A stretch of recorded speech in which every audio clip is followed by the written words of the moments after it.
Hello, beautiful people. This is Mary Reed. And given the scale of chaos going on right now, the scale of confusion, the kinds of things I'm seeing in consultations and my emails and things like this, I have decided to release my latest book, Navigating the Wondrous Holy Shit Show of Awakening, as an audiobook, a version of an audiobook. I'm just going to read it. I'm going to read it and then post it here to YouTube because I think that it's easier for people who are looking for help to find it on YouTube. So I want to mention a couple things about this. First of all, this book has information for individuals who are awakening, whether they're awakening through big catapulting, spiritually transformative experience, or whether they're awakening just in kind of a transitional, things are changing kind of way. Really great information for both of those groups of people. Not just like what are the signs of it, what's the challenge with it, but also how to manage it and what to look forward to as things begin to integrate and settle. But then there's also information for practitioners who are serving individuals who are waking up or who are serving our awakening world, or they themselves are waking up as a practitioner. And this is helpful information not just for the practitioners, but for the people who are going to those practitioners to understand the kinds of things that practitioners themselves are having to face as well. Same thing with spiritual leaders and their organizations. And same sort of, understanding what those people are going through and having the spiritual leaders understand the range of things that our awakening individuals and world are facing.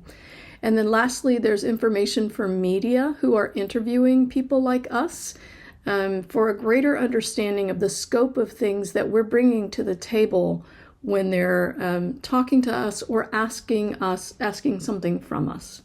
So I think you're going to enjoy this. I'm very happy to offer this, and I trust that it will be of help. We will begin with about the title. One morning I went for a walk while wearing a blue t-shirt adorned with an image of a plump unicorn. Above the unicorn were the words Magical AF. Shortly, a petite elderly woman with meticulously sculpted snow-white hair stopped me as she passed by. And she said, "May I ask, what does AF stand for?"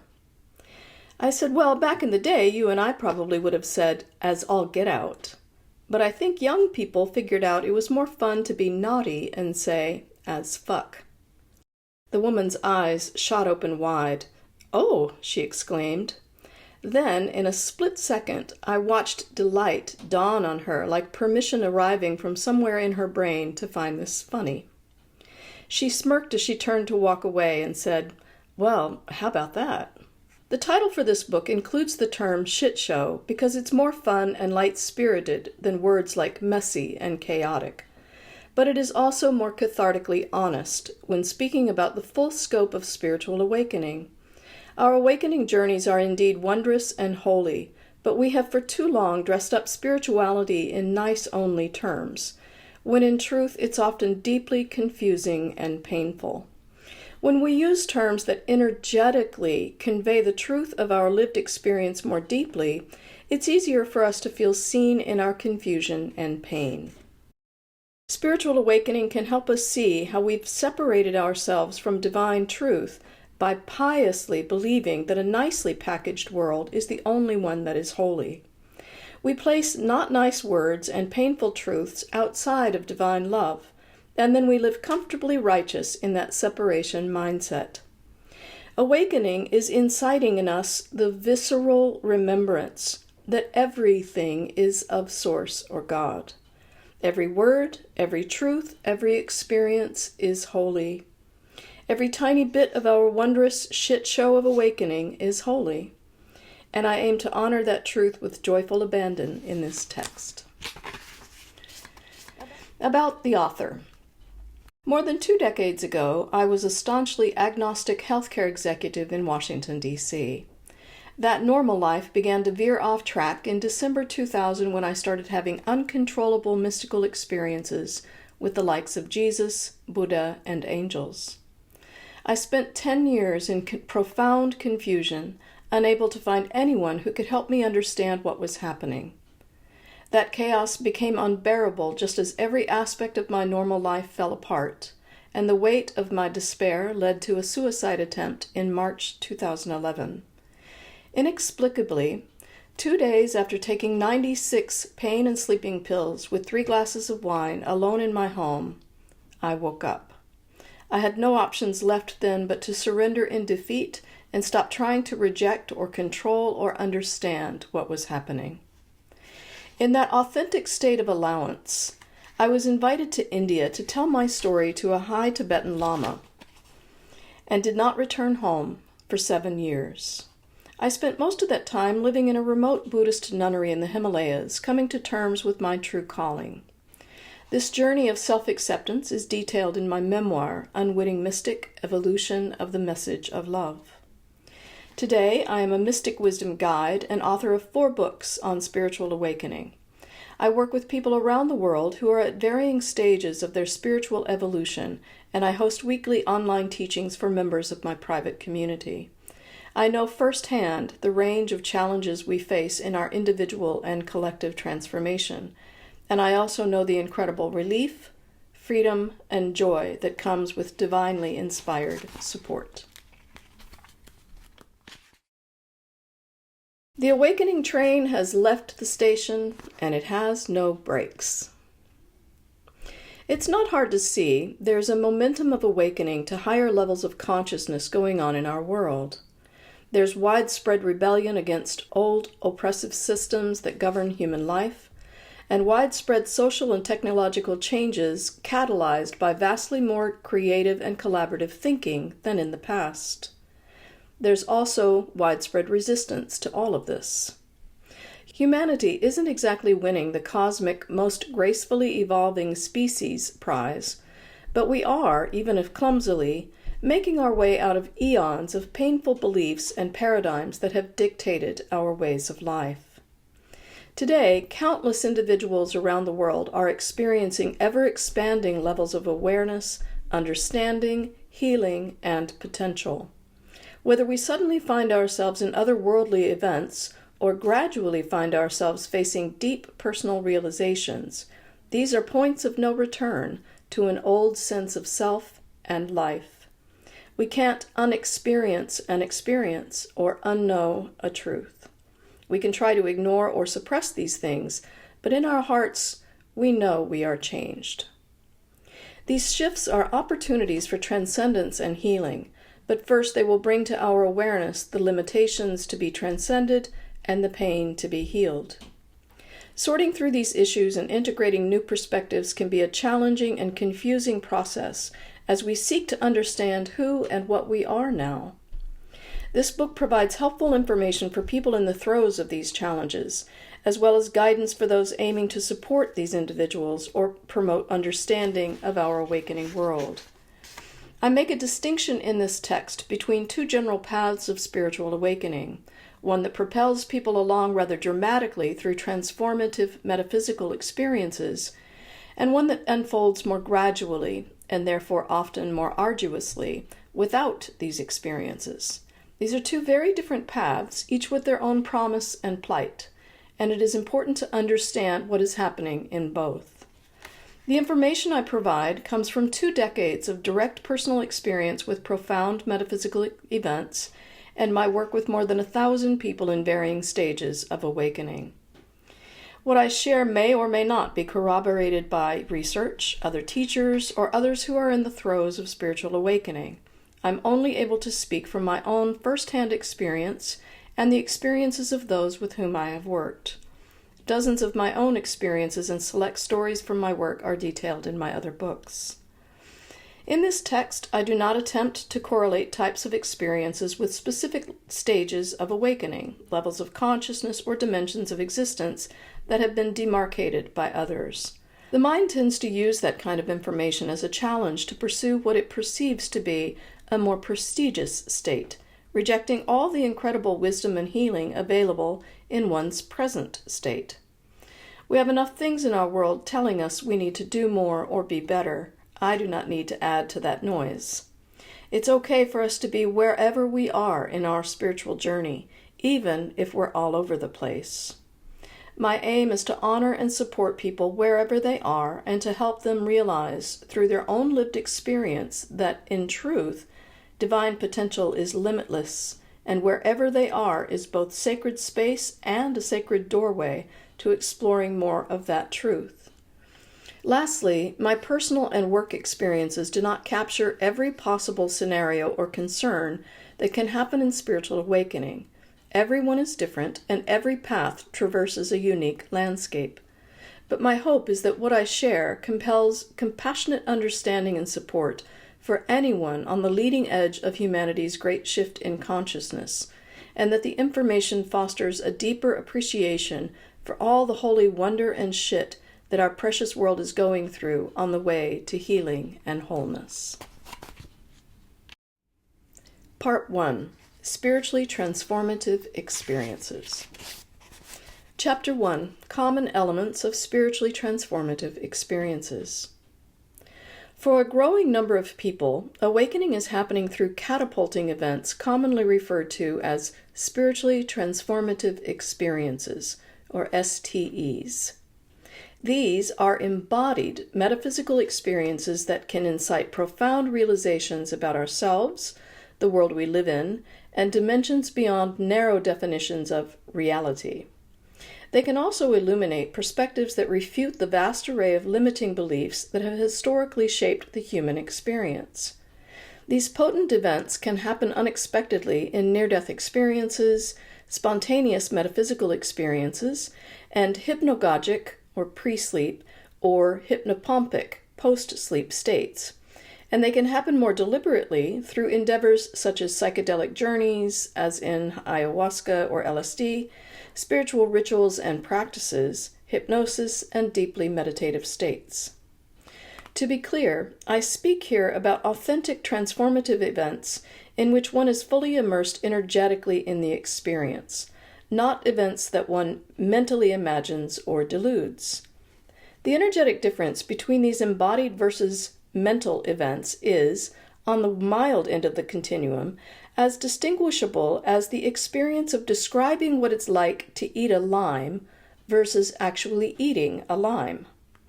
On the intense end of the continuum, the energetic difference is as distinguishable as the difference between describing what it's like to birth a baby versus actually birthing a baby.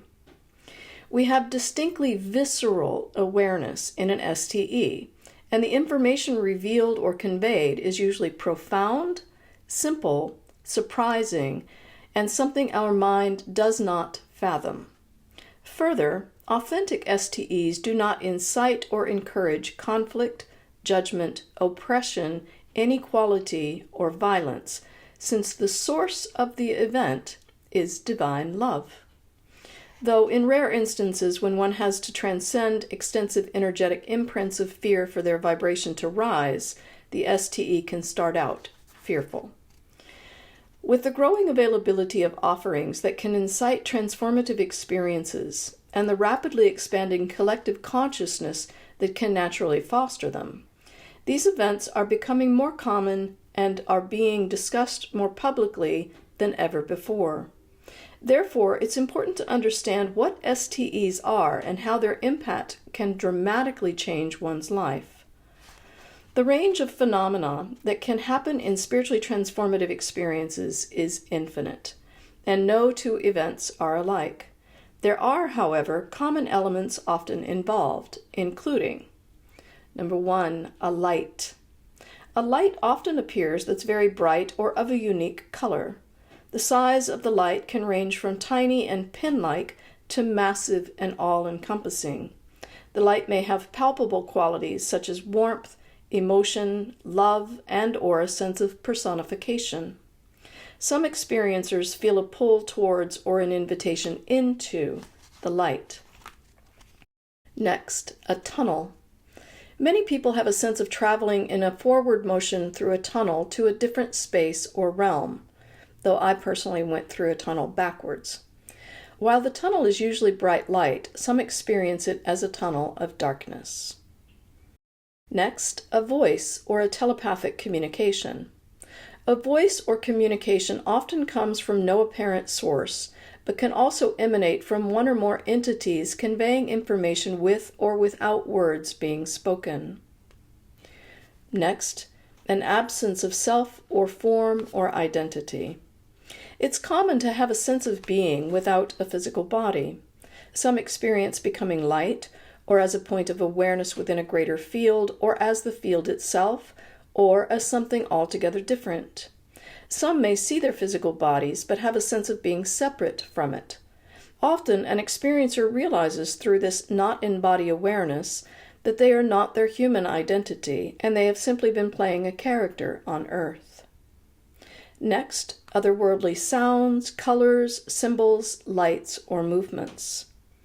These features often appear exquisitely more than the earthly experience, as in sounds that are angelic and colors that have never been seen before. These features also commonly convey information or evoke deep understanding, emotions, or memories. Next, the presence of Source/God/Creator. Many encounter what they perceive to be God or Creator, or a sense of all that is. Some also experience themselves as, or inseparable from, or an expression of, this source presence. This presence usually radiates exquisite, unconditional love that is commonly imbued with astounding joy, playfulness, and/or equanimous peace. I have personally never experienced God as judgmental, vengeful, condemning, or angry, nor have I ever worked with anyone who has. Next, union or telepathic communication with nature, animals, objects, or other people. This usually happens in a waking state when we look at or think about something or someone and suddenly unite or connect deeply with the consciousness or essence of that object or being. There's often information conveyed in the connection and an understanding that we are inherently one with the consciousness of everything. I've personally come into full union with a person who was nowhere near me, with nature where I was hiking, and with objects in a bedroom. In each experience, entirely new levels of profound information were conveyed, and I had completely different levels of ability to perceive. Next, a sudden realization that separation is an illusion or a choice. When we have an experience of unity consciousness, being one with all that is, or nature or animals, objects, other people, or entities, we realize that separation is either an illusion or an intentional choice to experience an individual I that believes it is separate from its source. Next, appearance of a relative, loved one, or stranger. These appearances include relatives known and unknown, living or dead, as well as strangers or loved ones who are living or dead. Usually these beings come as guides or have a specific message. Next, presence of discarnate beings. Many people encounter beings of light or other personified forms and shapes. Some people also experience themselves as or part of, or cosmically connected to, these entities. As with the Source/God/Creator presence, these beings too often radiate powerful love, joy, wisdom, playfulness, and/or peace. Next, travel to or sudden presence in other places or other lives. Some can experience a sense of journeying to or through alternative scenes or realms or dimensions or lives, while others find themselves suddenly in new environments without a feeling of having traveled there. Near-death experiencer and author Natalie Sudman brilliantly refers to the latter as blink environments. Next, a sense of timelessness. An absence of the concept of time is very common in STEs. To the mind, it may feel like the experience goes on for minutes, days, or even years, when in earthly time only seconds or minutes or even no time at all has passed. Next, a sense of great vastness or expansion. Many experience a sense of vast space or expansive being. This is often seen or felt within a cosmos or galaxies or endless stars. though some also experience more ground-based environments such as meadows, forests, and oceans. Next, physical sensations in the body. This can be anything from minor tingling to uncontrolled muscle movements, but it is most common to feel energy flowing in a distinct direction or pattern. Potent energy may fill or swell in the body or radiate through specific places in the body. Upward movement in the spine is often called a kundalini awakening. There's sometimes a sense of cracking open or a loosening of energy that has been stuck. And in these experiences, people may notice spontaneous healings of various illnesses or conditions. There also may be a sense of something that is being rearranged in the body or mind, like a tweaking or an updating or releasing of some old internal patterns. Next, piercing humor and playfulness. Contrary to what most people might expect, masters, otherworldly beings, and Source/God are often experienced as extremely lighthearted and fun. The purity of love contained in their playfulness creates an immediate sense of profound ease and release. I have cried deeply at simply a wink from God, a smile from Buddha, a joke from Archangel Michael, and teasing laughter from my soul group. Next, remembrance of repressed memories. These memories may be from this lifetime or may be perceived to be from pre-birth, past, or parallel life memories.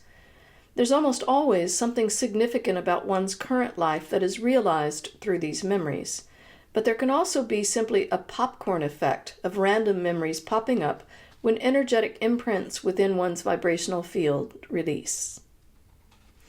Next, hyper-reality.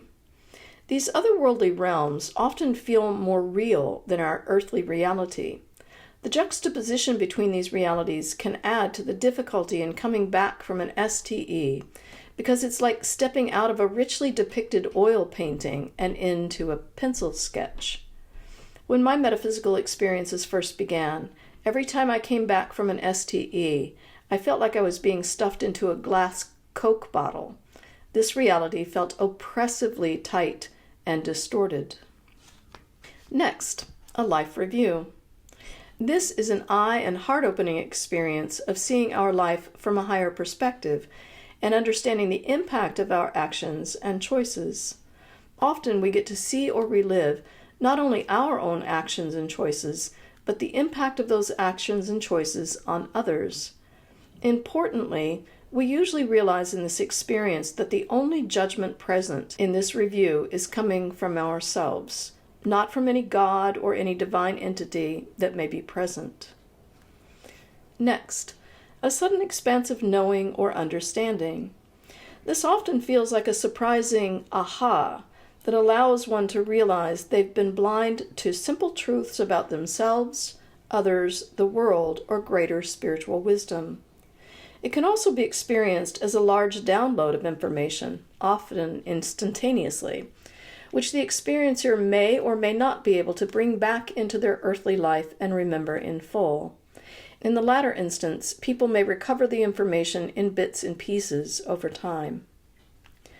Next, a feeling of dying or a sense that one's life is finished. In an event that does not involve actual physical death, this sense of dying or finality is often felt as an ego death, when there's a deep internal shift towards a greater awareness of a higher self. In near-death experiences, however, there can be an awareness of the physical death followed by an understanding, usually in an alternative dimension, that one's physical life is not actually finished.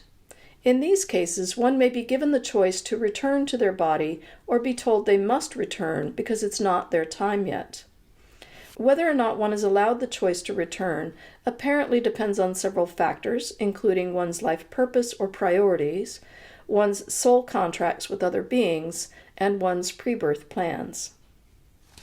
Next, terrifying scenes or beings. In rare cases, one can experience what appear to be hellish realms or scary entities. These rare events are often associated with deep imprints of fear in one's energetic field, either through religious or cultural indoctrination, or terrifying ideas such as hell, damnation, and evil, or through self-association with these ideas because of one's own history. For example, soldiers or others who've been party to terror for others or themselves. In these rare experiences, the scary realms or entities are often a kind of gateway path that lead to healing realms.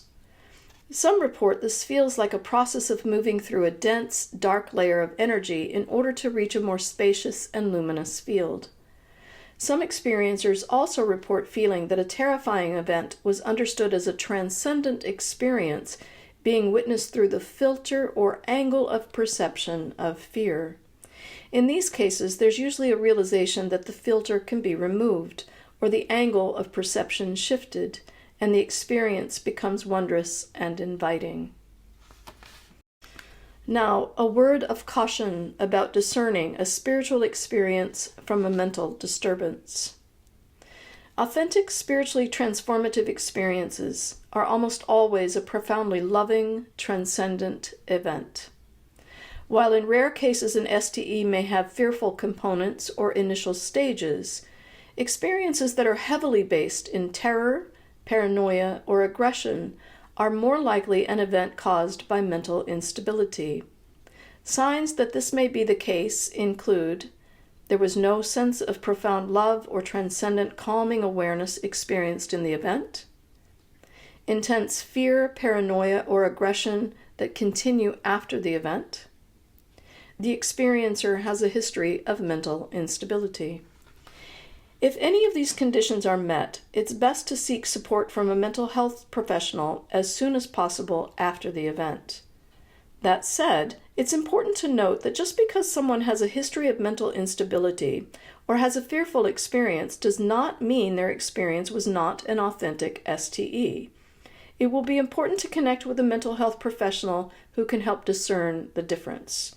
And you can see the resources in Chapter 3. Chapter 2.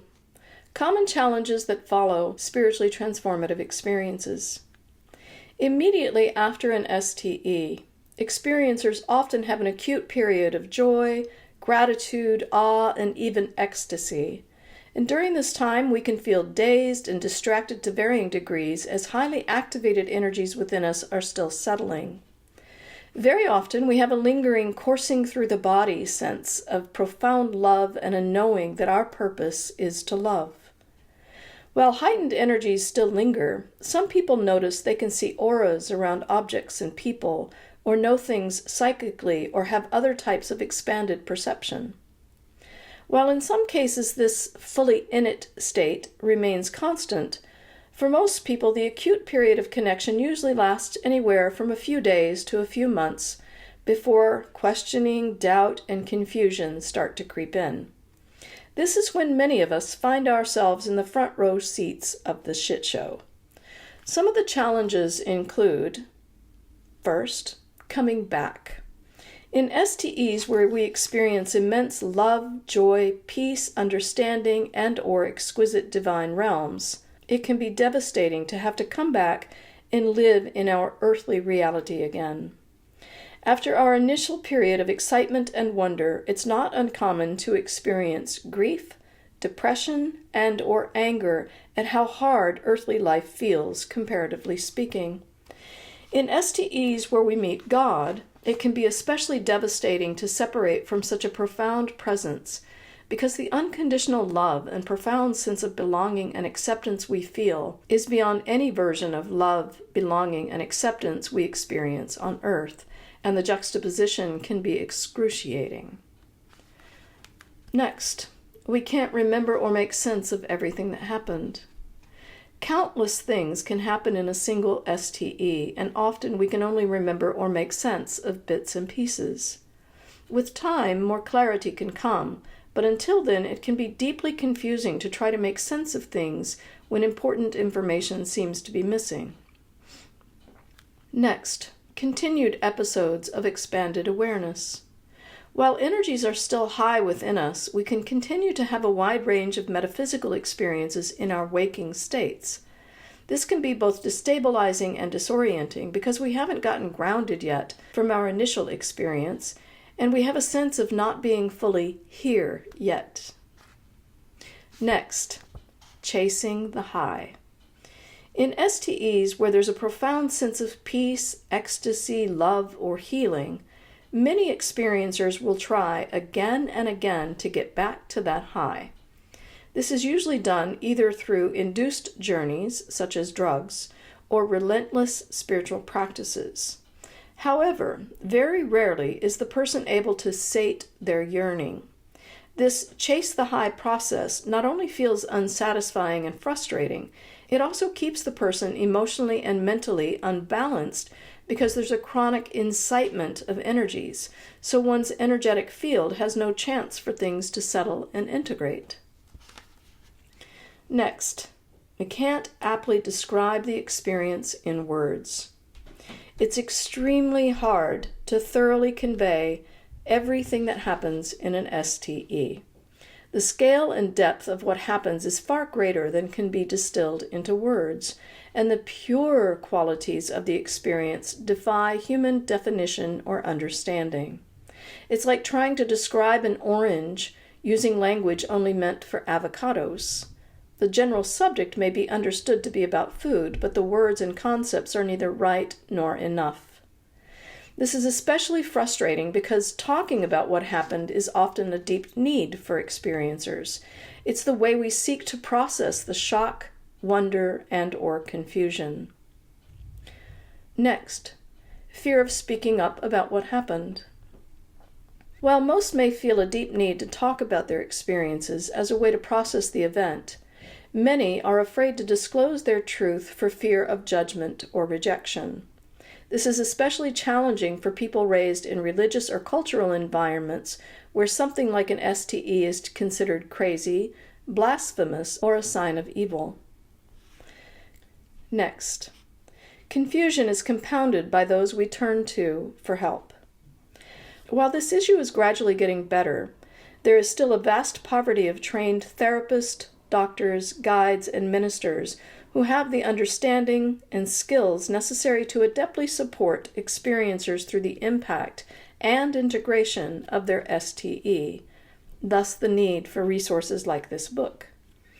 Practitioners and ministers often have personal or professional bias or judgment when it comes to metaphysical matters, and the same challenge with bias, judgment, and lack of resources for greater understanding is also common for our friends and family as well. The lack of safety and understanding one can experience when sharing their stories can be both oppressive and traumatic. Next, feeling emotionally or mentally unbalanced. In addition to the instability incited by chasing the high, an STE often disrupts or even dissolves old mental patterns, our thoughts, impulses, reactions, beliefs, and perspectives, which can cause us to feel disoriented, ungrounded, and emotionally all over the place. Some people also begin processing emotions they've tried to repress for much of their life, but now can't hold back, especially grief, sadness, and anger. Next, dreams become intensely strange or wondrous. Because these experiences are energetically potent, often the processing of that energetic influence continues during sleep in the days and weeks following an STE. As old energetic patterns release and new ones infuse, our entire energetic field is finding new balance, and sleep allows all of this to happen most easily. During this time, our dreams can become rich in strange or wondrous imagery or emotional impact. Next, concern that we are crazy or that we made the experience up. Since these experiences are unusual and not yet thought of as normal or commonplace by most people in institutions, we can tend to believe the event was a product of imagination or mental instability. This is often compounded by messages we receive from others who tell us that this is the case. Next, confused about what to do with the information gleaned. In events where incredible healing information is realized, there's often a deep desire or a sense of obligation to do something with that information so that others can benefit from it.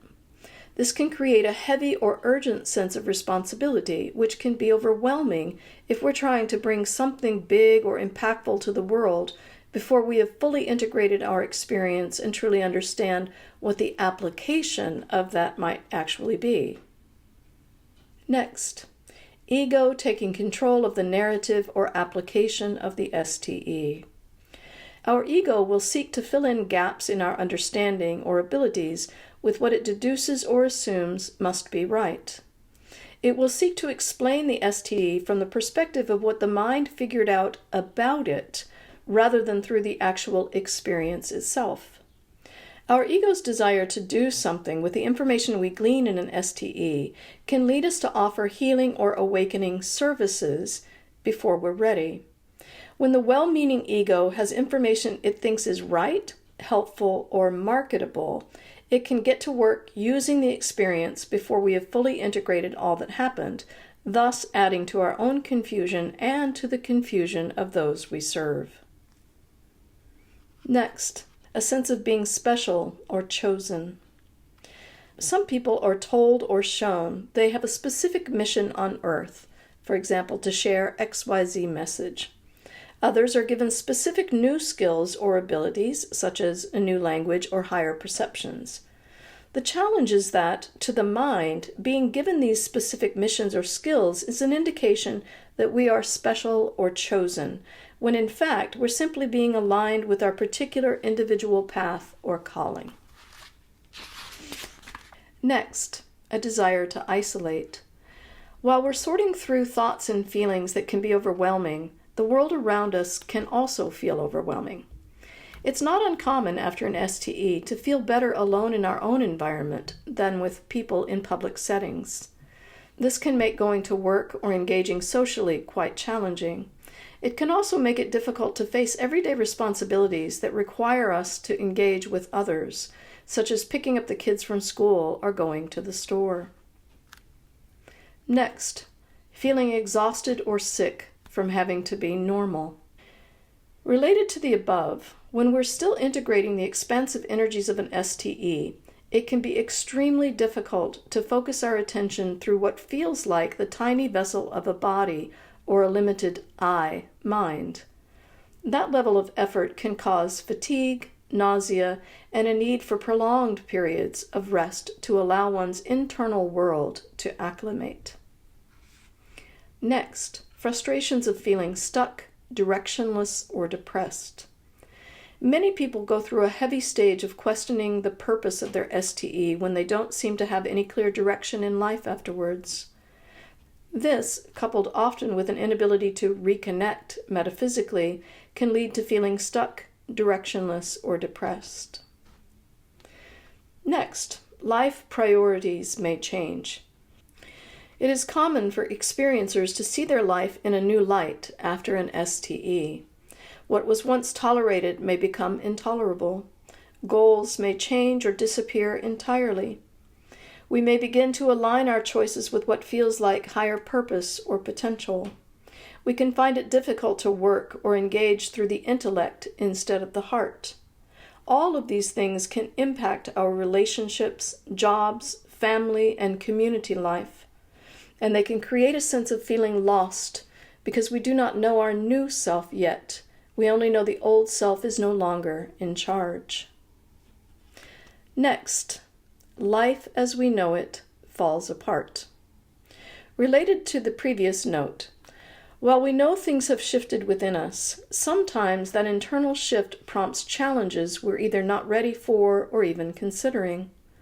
This can be an extremely challenging times, as things in our life can abruptly shift directions, and we have no idea what's happening. Often it is not just one thing unpredictably changing, it's many things, and we cannot seem to do anything to find our way back to normalcy. This phase can feel deeply confusing, and we can feel quite lost. This phase was described to me by psychologist Dr. Rudy Bauer like this. When the light of the divine hits the darkness of the mind, as in an STE, the light fractures the darkness, and sometimes that fracturing then manifests in the circumstances of our life. Next, post-traumatic stress disorder or PTSD-like symptoms. In some STEs, the shock is so sudden and/or the impact so immense that it is a traumatic experience. This is especially the case when one has faced physical death or the rare hellish experience, but it can also happen with exquisitely blissful events. This trauma can be compounded when, as mentioned earlier, one shares their experience with others who do not understand or believe the experience. Chapter 3. Tips to help integrate spiritually transformative experiences.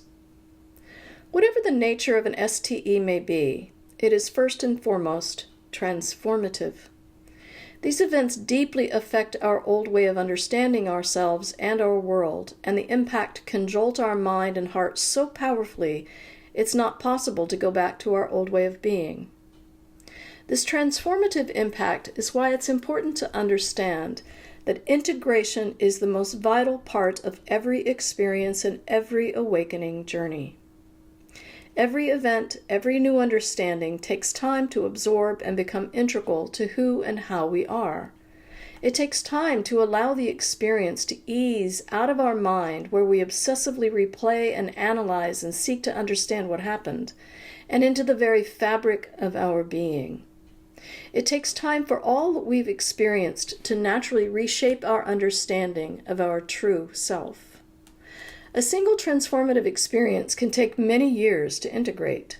Several psychotherapists I sought help from in my early years said research showed the average time for integration was around 7 years, and in my experience that was about right for most of my large-scale STEs. Today, however, it seems that time frame may be getting shorter, since far more information is available to help with the process, and we've evolved enough collectively now to allow greater perspectives and possibilities into our awareness more readily. But regardless of how much time it takes, the integration process is extremely important and cannot be rushed. Therefore, it is imperative to know what to expect and how to help manage the integration process. First, remember your integration process will unfold gradually. In the same way we grew up acclimating to life incrementally from childhood to adulthood, in the aftermath of an STE, we're acclimating incrementally from adulthood to divinehood. There's a great deal of energy being rearranged and reoriented within us, so we need to give ourselves plenty of time and space to feel confused, curious, and all the other things dotting the continuum from sad to ecstatic. We cannot rush ourselves any more than we can rush the unfolding of seasons, so it helps to welcome time as a compassionate teacher, guiding us into ever deeper capacities to relax, trust, and embrace the journey. STEs are exceptional teachers of trust and patience. Next, whether, when, and how to talk about your experiences with others will be one of the most important factors in your integration journey. Take time to allow your internal guidance to help you discern when and how to start opening up to others, keeping in mind that others may in fact doubt or judge you, but their opinions do not invalidate your truth. Fear or judgment can cloud what you say or cause self-doubt. Note when you're feeling limited and let that awareness guide you to know when the time is right to speak freely. Others may not only believe you, but think your experience gives you the ability to answer their life questions or solve their problems. Remember what you truly know. Be honest about what you do not truly know, and be aware when your ego is trying to fill in the gaps. You will know when you are speaking from experience versus assumption, so take the time to allow your truth to be your guide. This is especially helpful if you do public interviews, as many people will hear your words and you will want to feel comfortable in your accountability. Allow the truth of your experience to speak its own purity. You do not need to shape or minimize the details of your experience to fit anyone else's comfort levels. The truth came to you in the way it did because it's seeking to be known, not masked or hidden or reshaped to be more acceptable to others. Speak only in the way and format that feels most comfortable for you. You may start by sharing your experiences with a friend over coffee, but writing and/or speaking more widely may also be cathartic and helpful. It takes time to find the right words or phrasing, and narrating things can often help incite deeper remembrance of details. Feel into what aligns with your comfort level for sharing, and when the time is right, you'll know whether to open the door to sharing more publicly through social media posts, blogs, essays, a book, public talks, podcasts, or the like might feel right. Note that it can be extremely helpful to start small and work your way into the public arena. Be aware that your ego may be eager to use your experience to fix or save others or convince them they are wrong. You can hold your truth and meet people where they are in their truth without either of you needing to be any different. Remember that you and your experience have worth, and your story may help others like yourself who seek to be seen and understood. When you're ready to share, others will be ready for you. Next, find someone to talk to who can support you, not just in processing the shock of your STE, but in your journey of integration and evolution. This may be a therapist, a guide, a teacher, a mentor, a practitioner, a minister, or a combination of these. I ended up with 2 therapists who had different skill sets and coordinated my care. Finding the right person or people can take time and can be a frustrating lesson in what doesn't feel helpful, but it's incredibly comforting and stabilizing when we do find the right support. This is especially important for those experiencing PTSD symptoms or depression. Next, community can also be incredibly important in grounding, comforting, and stabilizing. There are communities around the world now where spiritually transformative experiences resonate, where our range of emotions and confusion are supported, and no one is trying to fit us into a box. Good places to explore community options include spiritual centers that have sincere, all are welcome policies. Non-denominational centers tend to be more inclusive and open to embracing the perspectives we glean in STEs. If you are already part of a religious or spiritual community prior to your experience, you may find yourself seeing that community differently now. Other good places to explore community include online interview programs and podcasts that focus on spiritual awakening and STEs. Often the hosts or guests have their own communities you can join, or they offer information about other communities that may be of interest. Also helpful are books on spiritual awakening or STEs, as often the author hosts their own community gatherings like I do. Spiritual retreats can also be great environments to learn about different communities from either the venue, the hosts, or attendees. A word of caution about spiritual teachers, leaders, and communities. Today there are many people offering spiritual guidance and support, and some are very skilled and insightful in their service. However, spiritual teachers, guides, or leaders and their communities are prone to the same struggles with awakening that you are. While their intentions may be to serve, oftentimes what is doing the serving is more ego than spirit. This can create complications for anyone who puts their trust in these individuals, especially when one is already in a vulnerable and confused state following their STE. Authentic guides and teachers do not lead through fear, exploitation, manipulation, or guesswork. They do not put themselves on a pedestal to be revered, and they do not mandate that you turn your decision-making or life path over to them.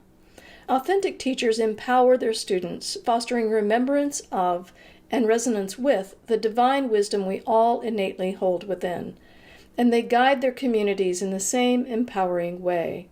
So trust what resonates and pay attention to any warning signs that may indicate disempowerment, exploitation, manipulation, or ineptitude. Let your truth, your power, be your guide. Continuing on with ways to help integrate. Explore courses or workshops that feel interesting or exciting. These can be a great way to explore more of the perspectives, potential, or capabilities you realized in your experience. They can also be a great way to meet other experiencers or people who resonate with your story.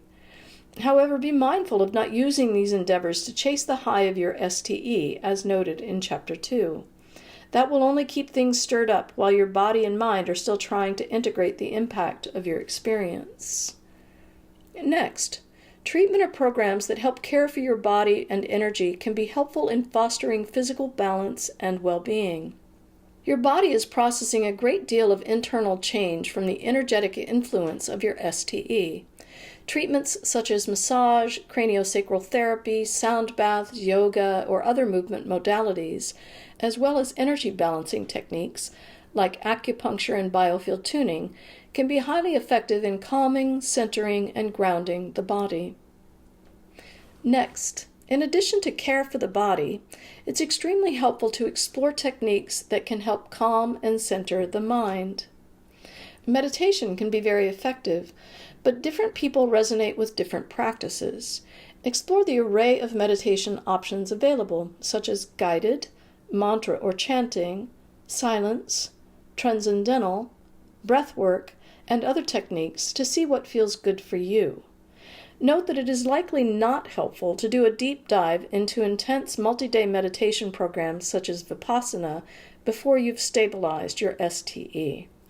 It's also helpful to ground yourself in earthly activities such as being in nature and gardening, and in creative activities such as painting, music, cooking, crafts, and so on.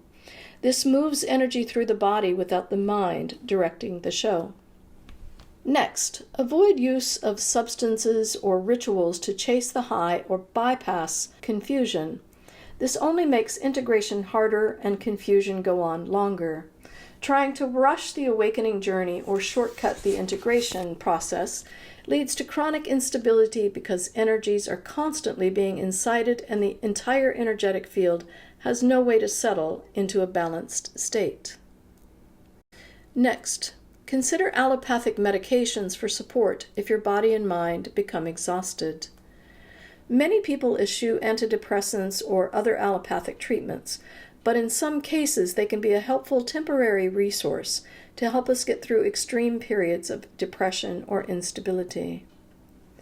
Next, take time to let things settle to a point where you feel balanced and steady before doing something with the information or the capacities gleaned in your experience. It will take time to come into your capacity to be of service from a state of awareness that is fully aligned with your divine truth and purpose.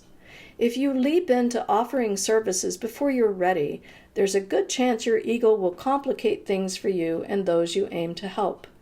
It will rely heavily on intellect more than intuitive connection, and not allow you to easily yield to higher potential or trust. You will recognize when you're ready to begin offering services when it feels like that is the next natural step, and opportunities to serve will start showing up readily.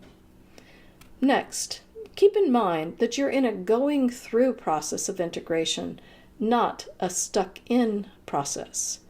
Remember to lean into the love, wonder, and joy of your experience, and let that feeling be your companion throughout your journey.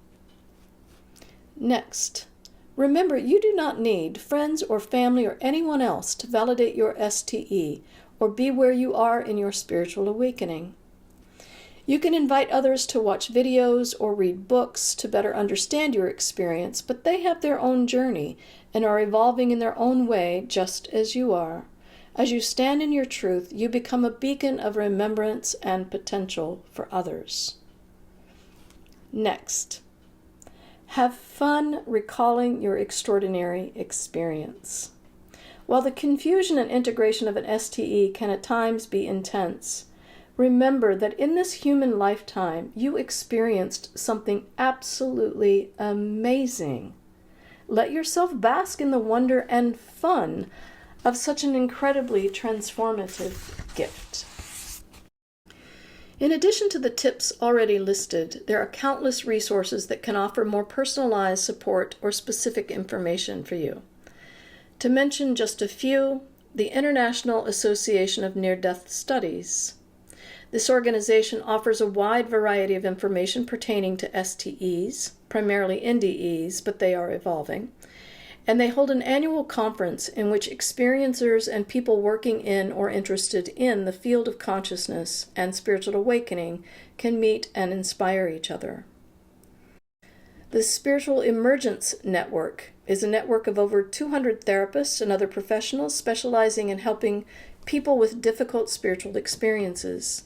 This network provides a directory for people seeking psycho-spiritual support following a spiritual crisis or big experience. Buddha at the Gas Pump. This online program interviews a wide variety of people in their awakening journeys and professionals who work in the field of consciousness. The focus can at times be too intellectual for those who prefer less analysis and more personal experience, but importantly, the BatGap website has a categorical index of interviewees that include psychotherapists and teachers who are well-versed in spiritual awakening. Online programs, such as Next Level Soul. Programs like these showcase STE experiencers from around the world and thoughtfully explore the subject of spiritual awakening from a wide variety of angles.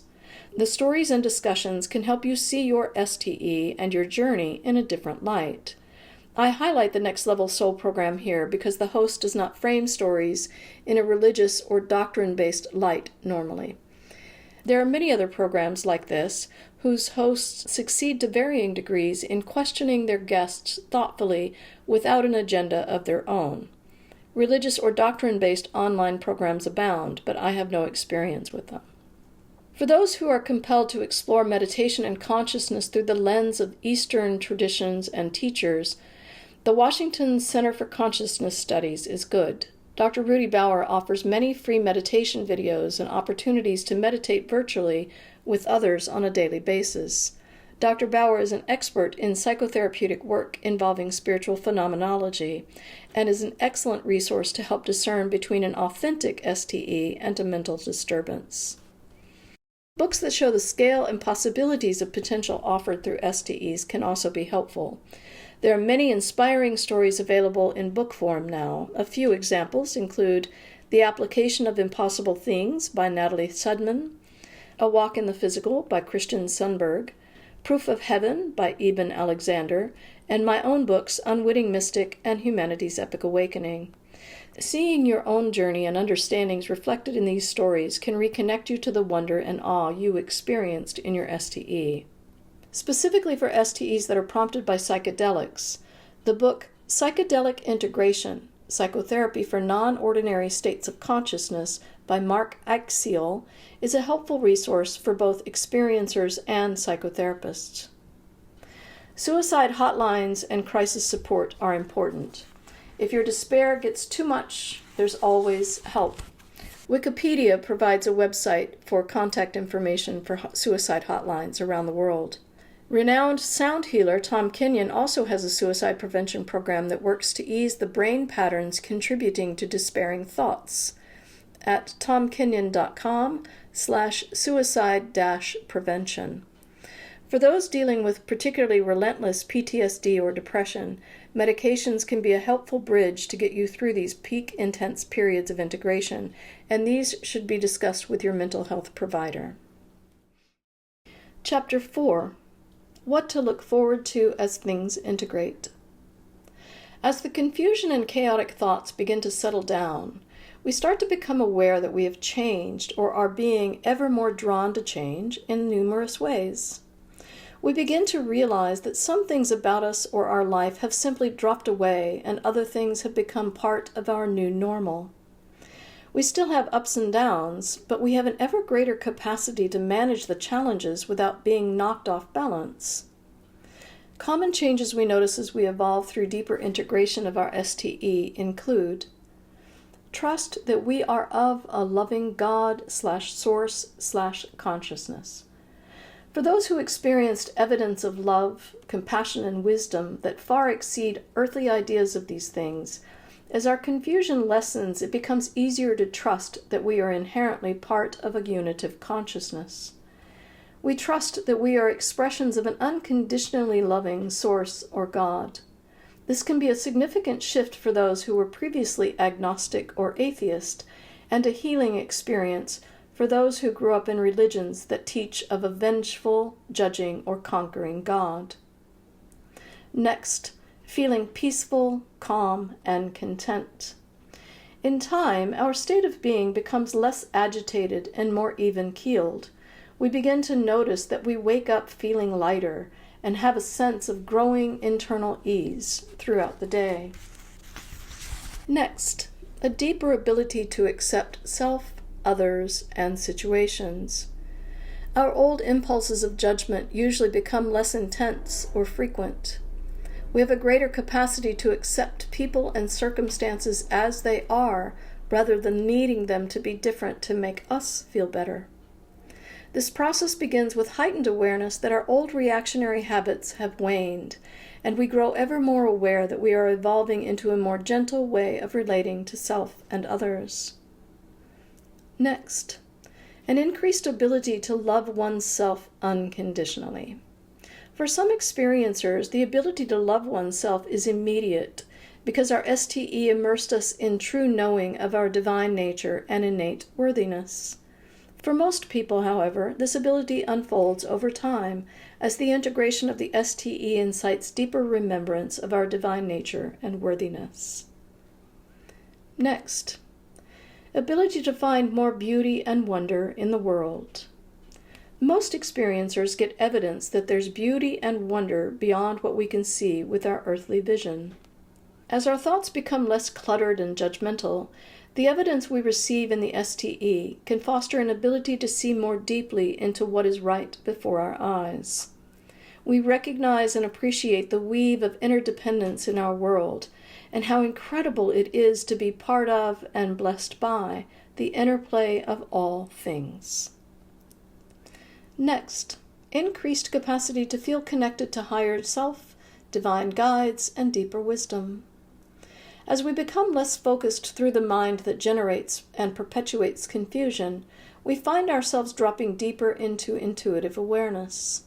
This is enhanced for those who feel drawn to meditative practices that quiet the mind and allow a more discerning state of internal awareness. Next, remembrance of our playful nature.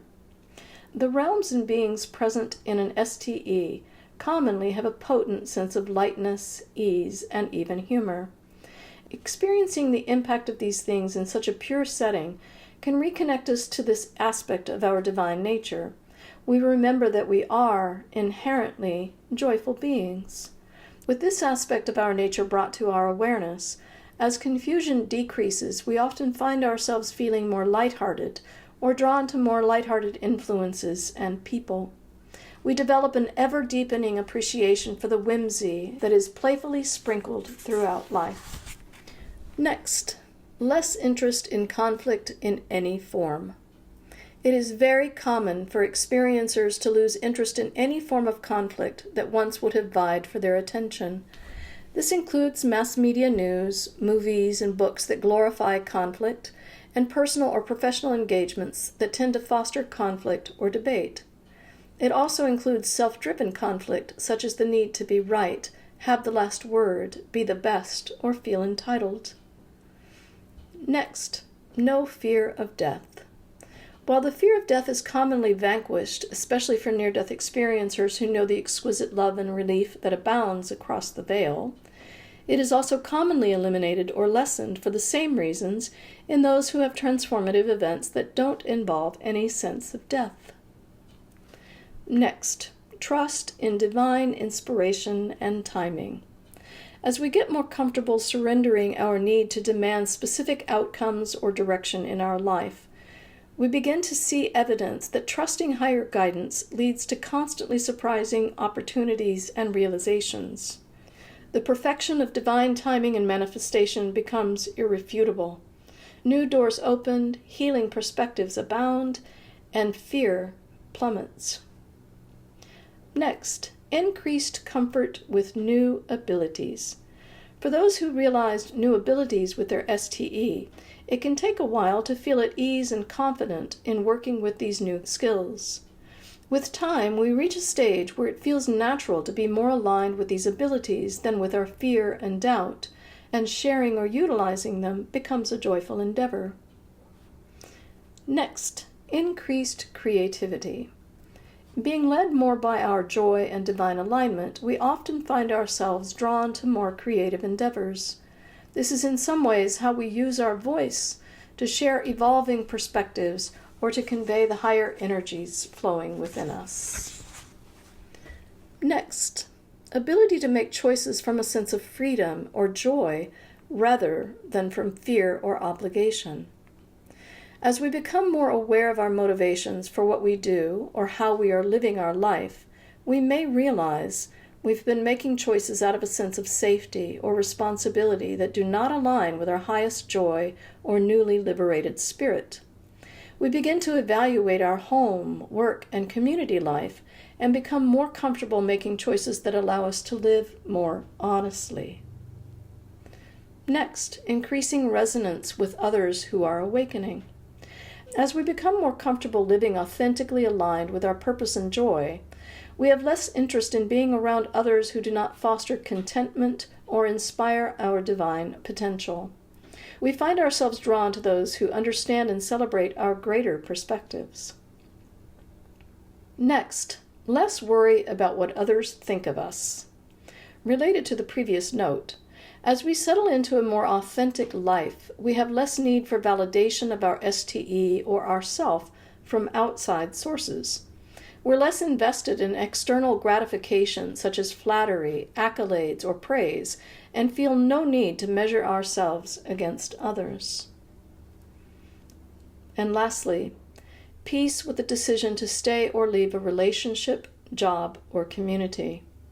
The more we become centered in a deeply honest state of being, the more we feel comfortable ensuring that the primary influences in our life foster alignment with our truth. For many, this means leaving situations that do not feel supportive, resonant, or joyful, and for others, it means finding ways to remain in the situation on different terms. Part 2. Awakening without spiritually transformative experiences. Chapter 5. Common transitional stages of awakening. Transitional stages of awakening that occur without spiritually transformative experiences come with their own unique challenges. We usually have nothing to point to as a cause for feeling different. We just know that something in us has shifted.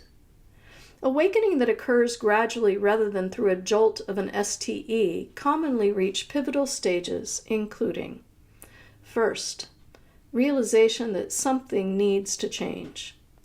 We feel that where we are or what we're doing in our life is no longer aligning with who we are now. This awareness feels different than simply maturing out of a phase or drifting apart in a marriage or broadening our professional interests or goals. It feels more like we're literally waking up to the deep realization that we simply cannot live our life the same way we used to. This stage often comes with heightened chaos or frustrations that compound the feeling that something needs to change. Next, feeling stuck. While we know something needs to change, usually a relationship, job, or community that no longer feels tolerable, we cannot sense what that change actually needs to be or how to bring it about.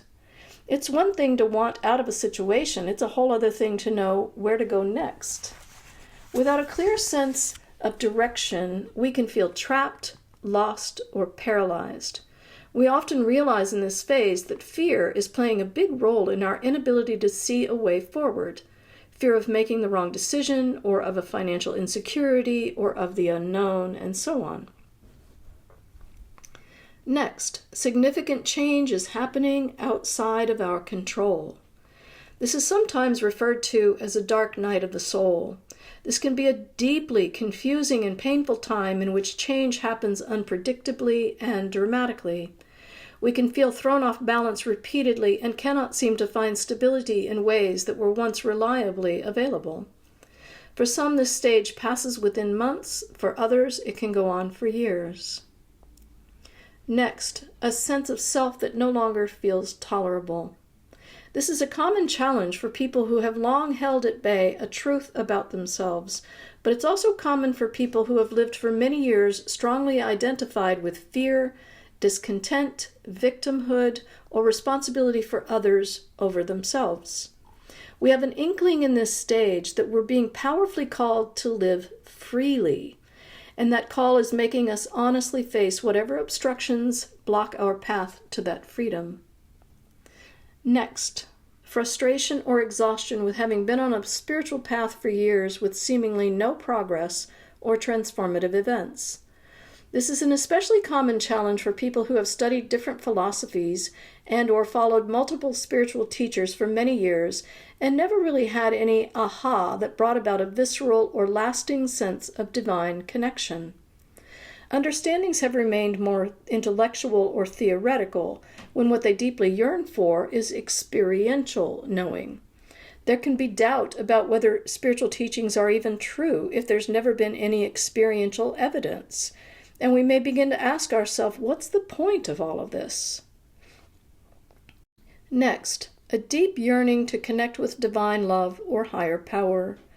For many people, regardless of how long their spiritual journey has been, the yearning to connect to the divine becomes almost incessant. It feels like we cannot get the desire for connection out of our system, and yet that connection remains elusive. Next, a lingering depression, grief, and or anxiety. These are often the very signs that make us pay attention to the lack of spiritual fulfillment in our life situation, but they can also manifest or increase as a result of the lack of that fulfillment. These feelings commonly escalate the longer we live in limbo without a clear path forward and an unsated desire for spiritual connection. Next, dreams that feel like callings. Many times the dream state is when a stronger pull towards awakening starts showing up. Some people begin to encounter angels or messages or otherworldly realms that feel like an invitation into or a sign of higher awareness. The feelings incited in these dreams are usually unshakable, as though they're demanding that we pay attention. Note that there are peri-sleep states where spiritually transformative events can occur, and these are different than dream states. In dream events, you're generally not aware that you're dreaming. In hypnagogic events, you are aware you are not dreaming, but also not in a normal awakened state. Chapter 6. Tips to manage transitional stages of awakening. Awakening without a catalyzing transformative event can be a powerful lesson in surrender and trust. Either by choice or by circumstances, we eventually realize the path to relieving our unsettledness is also the path to our higher potential. That path is illuminated by authentic surrender of our chronic, fruitless efforts to figure out how to control our direction, and a willingness to trust that higher guidance will lead us to a higher potential. Contrary to what our mind believes about this, we're not surrendering our power or our free will. We are surrendering to our true power and allowing our free will to align with divine will. At some point, we accept that we either have to take a leap of faith and make a change, or we have to put aside our demands for a specific future and lean into the present moment in full allowance. Either way, we become available to something more aligned with our highest interest and life purpose, and our mind cannot know or predict what that is. Key to managing transitional stages of awakening is understanding that we have for too long demanded that our precious mind tell us who we are and how to stay safe in that limited self-identity. All of our questions, doubts, confusion, fears, frustrations, strategies, disappointment, story angles, and analyses are crafted by and held in our mind. And what we are being called into in our awakening is all that is available to us beyond all the old thoughts through which our mind operates. Our addiction to identifying with our thoughts and our entrenched habit of believing those thoughts keeps our focus firmly in the mental sphere. But the pull that is taking us into awakening is the yearning for the direct experience with the divine, and for that, we have to be available to greater awareness. To use a simple analogy, Imagine a drop of water in the ocean that believes it is something other than water and separate from its source, the ocean. It believes it is a singular entity all alone in a vast environment, and it desperately yearns to be in union with water. It bobs around in its little sense of self, obsessively thinking about how to keep itself safe in its big ocean, how to succeed there, how to be good enough there.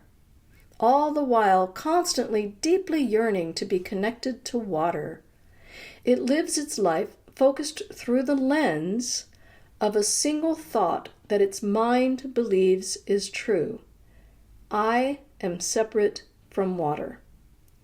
Its entire identity and existence is oriented in thoughts based in separation consciousness. All the while, the drop is water, immersed in and inseparable from its source. But as long as the drop remains oriented in and focused through the mind that believes it is not water, it is unavailable to the direct experience of being water. It cannot remain doggedly focused in separation and be available to the experience of union. And this is what we keep trying to do as humans who yearn to be in union with Source. Using our separation-oriented mind to try to sort through and strategize our way into an aligned life in which divine understanding and connection flow naturally is like pushing on a door that says pull. Efforting through thought is an opposing force on allowance of realization.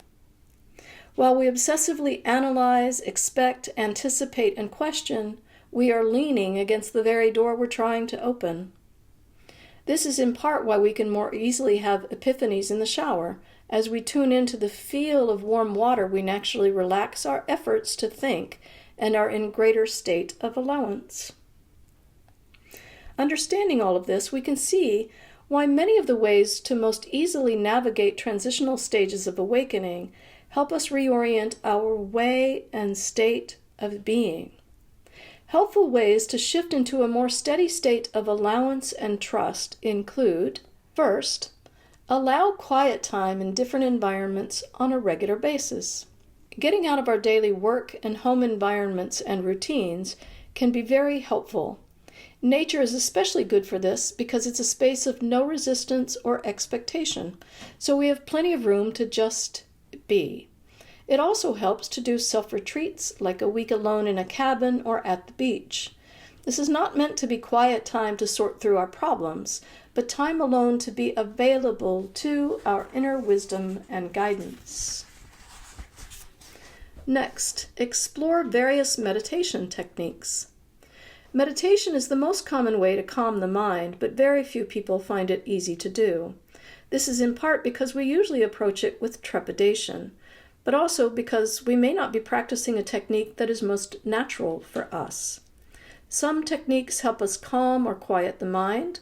Others help us redirect or interrupt impulsive patterns of the mind, and others help us go beyond the mind to access expanded awareness. It helps if we approach meditation from a place of curiosity and exploration and try different methods to see what feels most comfortable or helpful. Common meditation techniques include follow the breath, transcendental, chanting sounds or mantras, guided or visualization, mindfulness, chakra, loving kindness, relaxation, silent, or movement, such as whirling from the Sufi tradition. Next, base little decisions on your contentment. This can be an extremely effective way to break the habit of making decisions from a place of lack, responsibility, or fear. Ask ourselves, does this delight me? Or does this feel nurturing when deciding small things? What to have for lunch, what keychain to buy, where to put the sofa. This can condition us to be mindful of what drives our decision-making. We can fairly quickly see that in making bigger decisions about life, we've not been prioritizing our contentment. Through this simple inquiry process, we begin to choose with mindful intention, and this reorients our mind into following what most naturally aligns with our spirit. Eventually, this way of being becomes our default, and the more consistently aligned we are, the easier a divine connection and a divinely guided life becomes. So, even though it may sound cliche, the simple guidance here is follow your damn joy. Next, create new movement in your energetic field. Our body, mind, and spirit operate in an energetic field, a rich infrastructure of vibrational patterns that give us our unique experience of life and identity. The construction of our unique field is something like scaffolding that has been arranged in a design that holds us in particular ways as we go through life. The patterns of that scaffolding are created by many things, including our old conditioned ways of thinking, reactionary impulses, and beliefs, all of which are being called into question in our spiritual awakening. Our field is shifting in varying degrees all the time, but old entrenched patterns tend to be less malleable, and this makes fundamental changes in our old ways of being more difficult.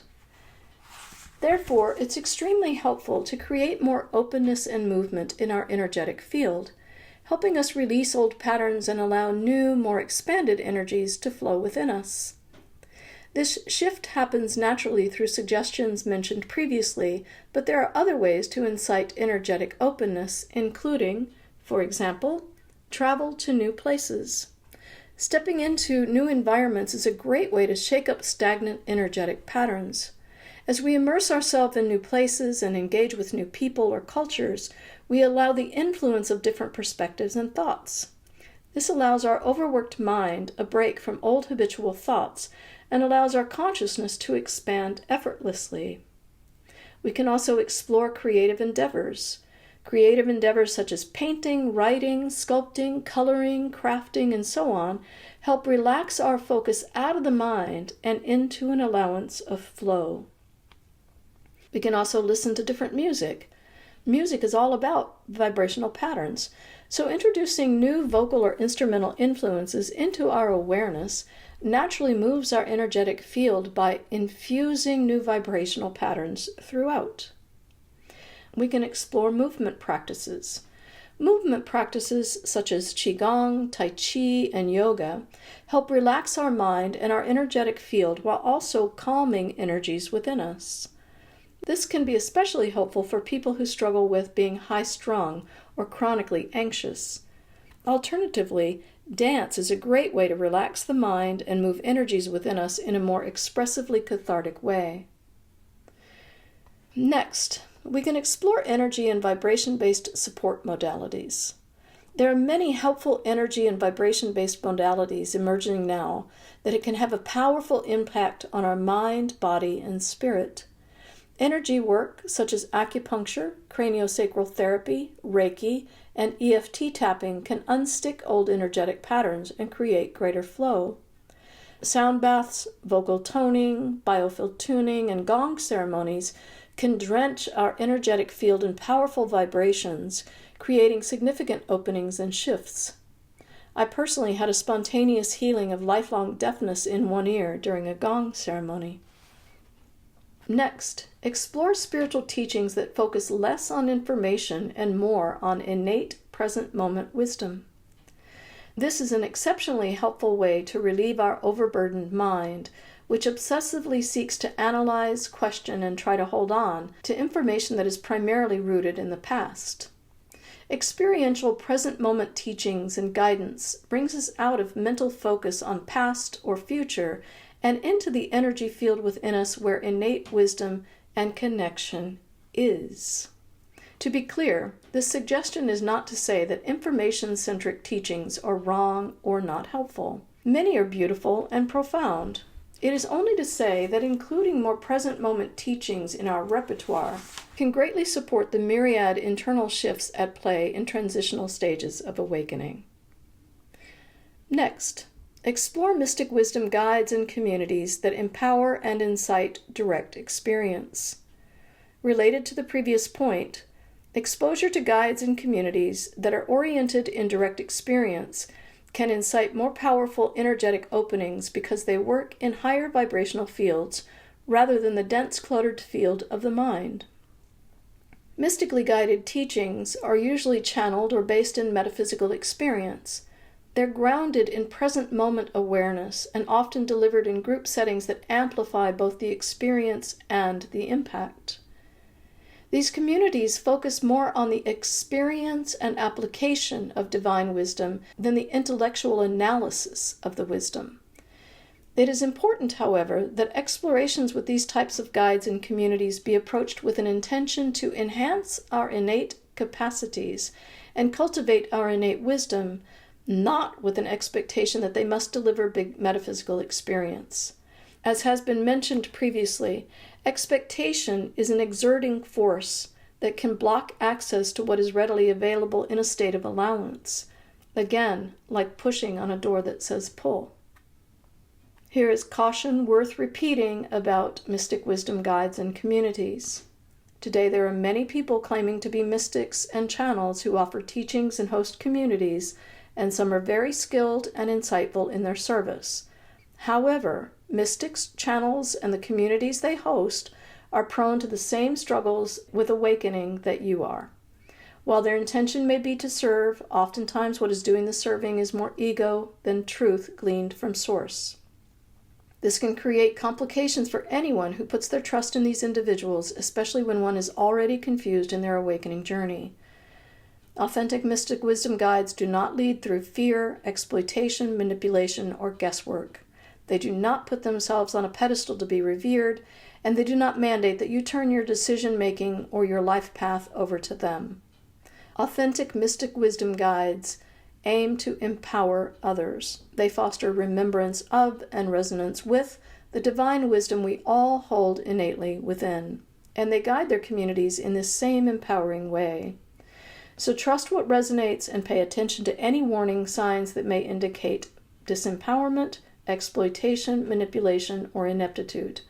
Let your power, your truth, be your guide. Next, consider allopathic medications for support if your body and mind become exhausted. As was mentioned previously, many people eschew antidepressants and other allopathic treatments, but in some cases they can be a helpful temporary resource to get us through extreme periods of depression or confusion. In addition to the tips already listed, there are countless resources that can provide more personalized support or specific information for you. To mention just a few, books that are channeled or inspired by direct embodied experiences can comfort, ground, and inspire us along our awakening journey, not just with information, but with highly charged energetic resonance. Paul Selig's series of books are excellent for this, as are my own. For both of us, start with our first books. The potent poetry of Shalane Harkin's Susceptible to Light is also wildly inspiring. For those who relate to more religious-based language, many find Sebastian Blakesley and Mari Perron's books helpful. Note that there are countless books available that address awakening through unique voices or from unique perspectives, such as Angelic Realms or Animal Guides or Galactic Councils. I have never read these, and I do not work in these ways, but that does not mean these books are not helpful. If you feel compelled to explore these, go for it. Additionally, as mentioned previously, online programs such as Next Level Soul and Buddha at the Gas Pump explore the subject of spiritual awakening from a wide variety of angles. The stories and discussions in these types of programs can help you see your own journey in a different light, and they can help you identify mystic wisdom guides that feel resonant. Their guests can also lead you to helpful resources such as techniques, courses, and healing modalities. The discussion on Bat Gap can at times be more intellectual, but there are guests who speak quite inspiringly about their personal experiences, and the Bat Gap website includes a categorical index of interviewees that includes psychotherapists and wisdom teachers or guides who are well-versed in spiritual awakening. Again, as previously mentioned, the Washington Center for Consciousness Studies can be great for those who feel drawn to explore meditation through the lens of more metaphysical Eastern traditions, And Dr. Rudy Bauer offers many free meditation videos and opportunities to meditate virtually with others on a daily basis. And lastly, suicide hotlines and crisis support are available if your despair gets to be too much. Wikipedia provides worldwide contact information for suicide hotlines, and renowned sound healer Tom Kenyon has a suicide prevention program that works to ease the brain patterns contributing to despairing thoughts, and that's at tomkenyon.com/suicide-prevention. For those dealing with particularly relentless depression, again, medications can be a helpful bridge to get you through these peak intense times, and these should be discussed with your mental health provider. Chapter 7. What to look forward to. As the transitional stages of awakening begin to ease into a steadier state of comfort and acceptance, you will discover many of the same shifts that those who experience transformative events do, including comfort in trusting divine inspiration and timing. As we grow more comfortable surrendering our need to demand specific outcomes or direction in our life, we begin to see evidence that trusting higher guidance leads to constantly surprising opportunities and realizations. The perfection of divine timing and manifestation becomes irrefutable. New doors open, healing perspectives abound, and fear recedes. We also have an ability to make choices from a sense of freedom and joy rather than obligation or fear. As we grow accustomed to living more authentically aligned with our divine nature and making decisions based in contentment, fear and joy become our default motivations for what we choose to do and how we choose to live. And we come to a peace with decision to stay or leave a relationship, job, or community. Related to the previous note, the more we become centered in a deeply honest state of being, the more comfortable we feel in ensuring that the primary influences in our life foster alignment with our truth. For many, this means leaving situations that do not feel supportive, resonant, or joyful, and for others it means finding ways to remain in the situation on different terms. We also develop a deeper ability to accept ourselves, others, and situations. Our old impulses of judgment usually become much less intense or frequent. We have a greater capacity to accept people and circumstances as they are, rather than needing them to be different to make us feel better. This process begins with heightened awareness that our old reactionary habits have waned, and we grow ever more aware that we are evolving into a more gentle way of relating to self and others. We also become aware of an ability to find more beauty and wonder in our world. As our thoughts become less cluttered and judgmental, we greatly increase our ability to see more deeply into what is right before our eyes. We recognize and appreciate the weave of interdependence in our world and how incredible it is to be part of and blessed by the interplay of all things. We also have an increased capacity to feel connected to higher self, divine guides, and deeper wisdom. As we become less focused through the mind, from which our confusion has been generated and perpetuated, we find ourselves constantly dropping deeper into intuitive awareness. This is especially enhanced for those who feel drawn to meditative practices that quiet the mind and bring us into a more discerning state of internal awareness. And importantly, we have a growing remembrance of our playful nature. As our focus on frustration and thoughts continue to decrease, we find ourselves naturally feeling more lighthearted and drawn to lighthearted influences. The more we relax our mind, the more we remember that we are inherently joyful beings. We feel more playful and see more whimsy in life. Part 3. Guidance for Practitioners, Spiritual Leaders, and Media. Chapter 8. Guidance for Practitioners and Spiritual Leaders.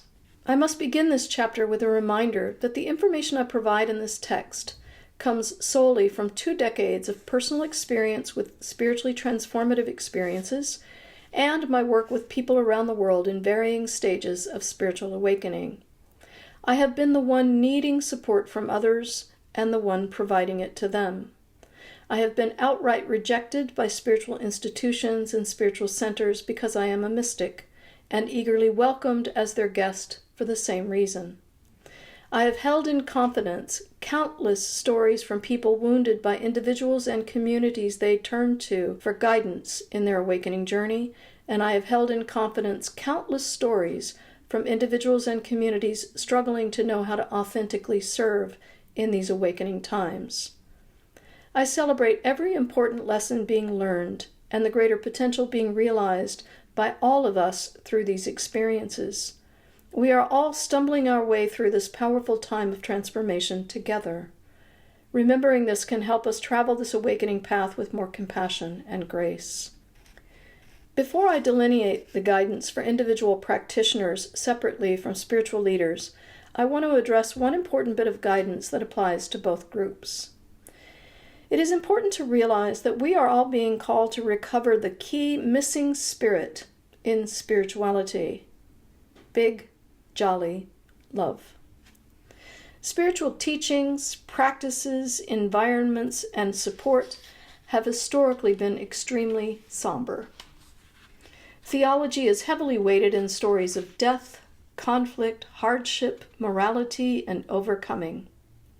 Meditation teachers, yoga instructors, and body workers speak in subdued tones and say namaste in a way that implies divine greetings are supposed to be solemn. Ministers and counselors encourage us to sort through our sins and sorrows, pray for forgiveness, and revere the great serious teachers and saints. Being spiritually oriented in this way has not cultivated or honored the playful, loving nature of Source God or ourselves. In fact, spirituality has kept our focus away from light-hearted, sacred relationship.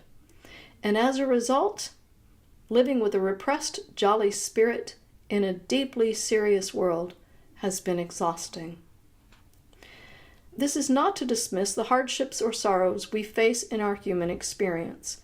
On the contrary, the very idea of putting jolly in a spiritual context can help us understand how we contribute to our hardships and sorrows without realizing it. We've been conditioned to live oriented in a way that actively pushes our innocently playful self away. This starts at a young age. We get all kinds of messages in our very serious world that tell us it's not safe to be vulnerable, so we begin shutting down our innocent, playful nature. And then, without realizing it, we gradually begin to grieve the loss of that part of ourselves, and that grief just adds to the heaviness we carry in our hearts. Spiritual awakening compels us to rediscover and reclaim more of our innate truth and acclimate to living in that expanded awareness. Big jolly love is not only an innate divine truth, it is a powerful doorway into ever deeper truths. Therefore, the people and places we turn to for support and guidance can help us greatly by actively inciting and being a presence of this aspect of Source and their own divine nature. This goes beyond just delivering services or sermon in an upbeat tone or sprinkling lighthearted platitudes on top of serious teachings. There is a reason the word big is included in the term big, jolly love. This aspect of divine love seeks to permeate the very essence of both practitioner and practice, messenger and message. It seeks to be the energy through which everything is engaging. As Alan Watts once said, the task of liberated people is not to scold the world and preach to it, but to delight it back to its senses. I cannot overstate what a powerful influence the radiance of Big Jolly Love is within ourselves and the world. This has been shown to me and to countless others I work with time and time again.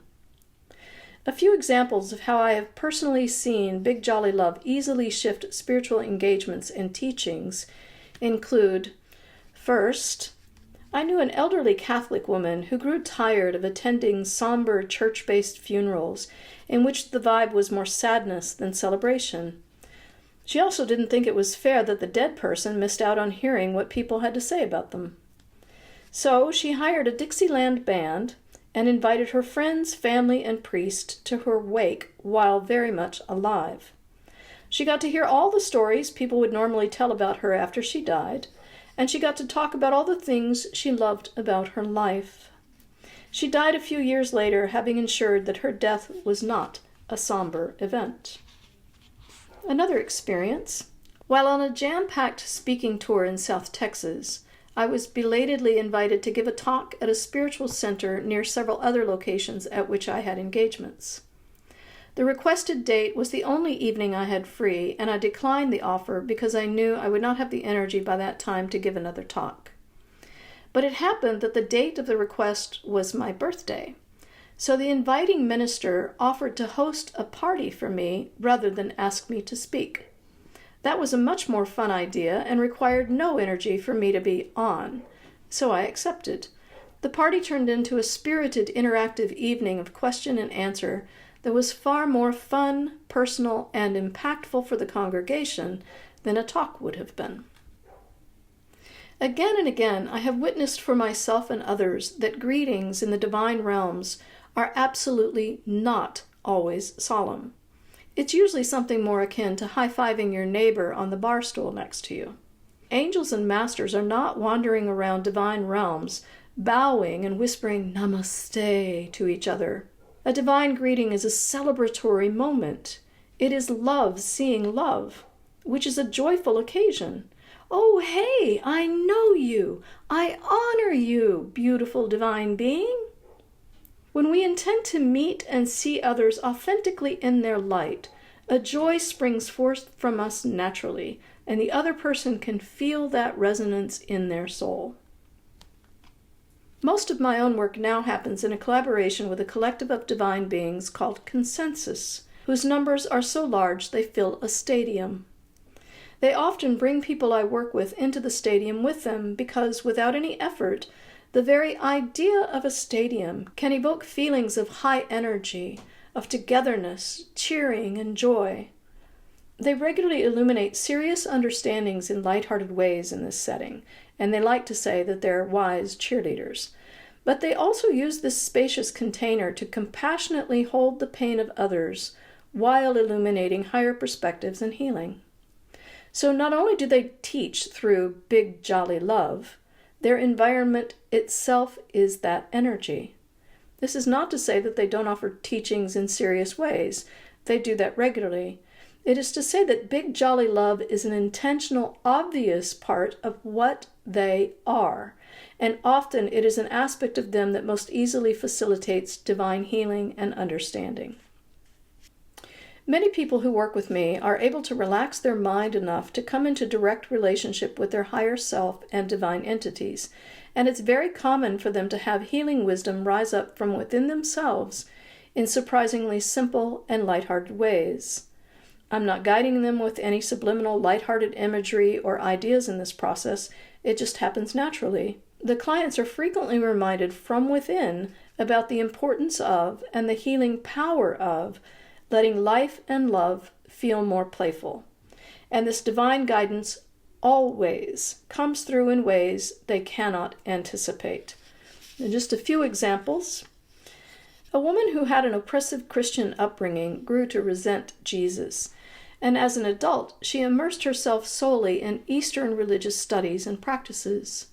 Much to her surprise, in the stadium with Consensus, she encountered Jesus, who was exuding exquisite love while dancing a jig. The encounter was instantly healing, and it opened the door to wisdom within the client that could then flow from new perspectives. Another example, when a highly pedigreed executive burdened with anger was finally able to relax his mind enough, a heavenly choir appeared. The glowing choir members in white robes opened their mouths to sing, and the client was expecting a great angelic hymn to spring forth. But instead, they began raucously singing All You Need Is Love by the Beatles. Because this energy was playing out within the client, it was as if old hardened patterns burst open, and he began to cry deeply in relief. And the last example, a lovely, gentle-spirited man who was feeling stuck in a boring life entered into the stadium and found himself seated amidst a very loud and lively rock and roll band. When the man asked why he was greeted by this rowdy group, They said, because you forgot that joy can be very loud within you. With incredible simplicity, they reconnected him to a side of his nature that reinvigorated his fervor for life. We all have consensus energy within us. These guides remind me frequently that they are simply higher and higher aspects of whoever they are gathering with. Those of us who support, guide, and facilitate spiritual awakening have an opportunity now to tap into the big jolly love within us and be the presence of exuberant permission for all of us to be all that we really are, including our innocently playful self. We can help ourselves and each other find joy not just in, but through spirituality. We can be the force of big jolly love that reorients ourselves, others, and communities out of heavy-heartedness and into relief and celebration.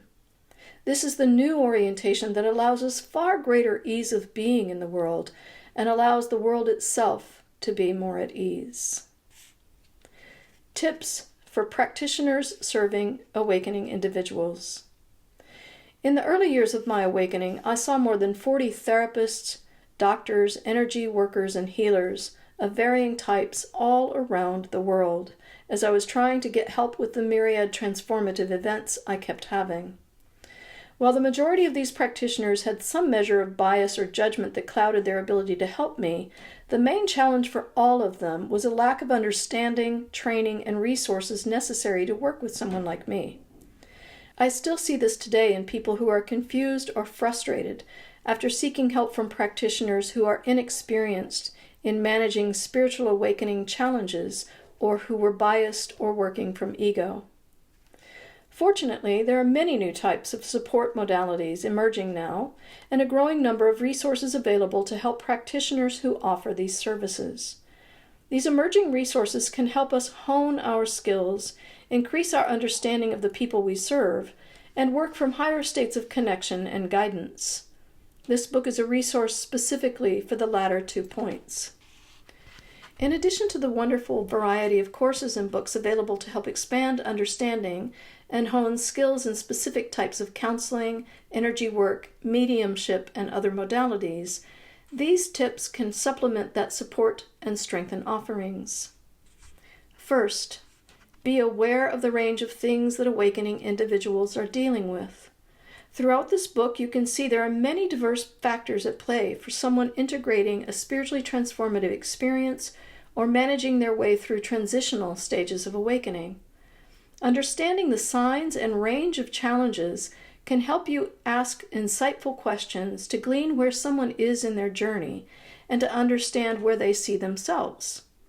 This information can be extremely helpful in knowing how to work with the various factors at play in the person you're serving.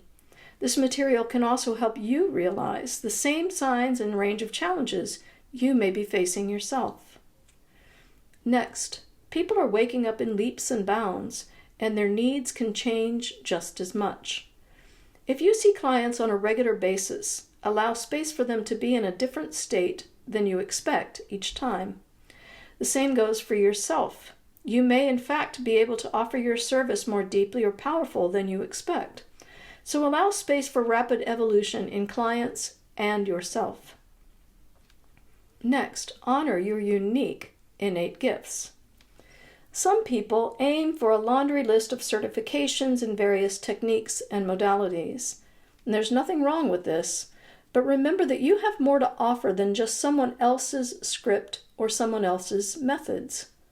Certified trainings can help you expand your knowledge or skills, but our awakening world is calling for you to bring your beautiful whole self to what you do. We need your personal touch. We need the unique way that big jolly love flows through you. We need your unique skills of discernment and interpersonal attunement.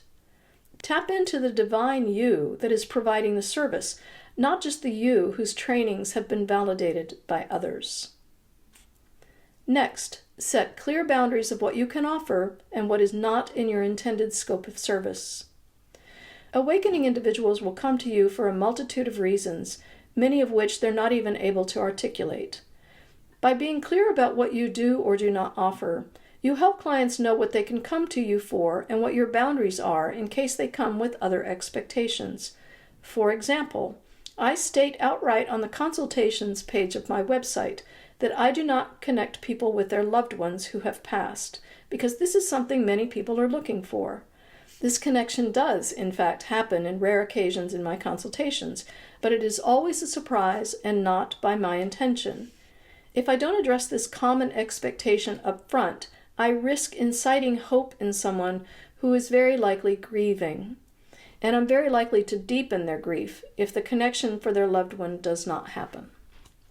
Next, design both the schedule and the volume of your offerings around what genuinely nourishes your spirit. Without realizing it, practitioners often develop their model of service guided more by fear than trust, more by responsibility than joy, and more by ego than divine inspiration. We have been conditioned to believe that working 5 days a week, 8 hours a day is normal, when in fact what may provide more freedom, creative inspiration, and potential for you is 3 days a week, 4 hours a day. We've been conditioned to believe that more work equals more abundance, when in fact abundance can come through greater availability to divine supply in myriad forms.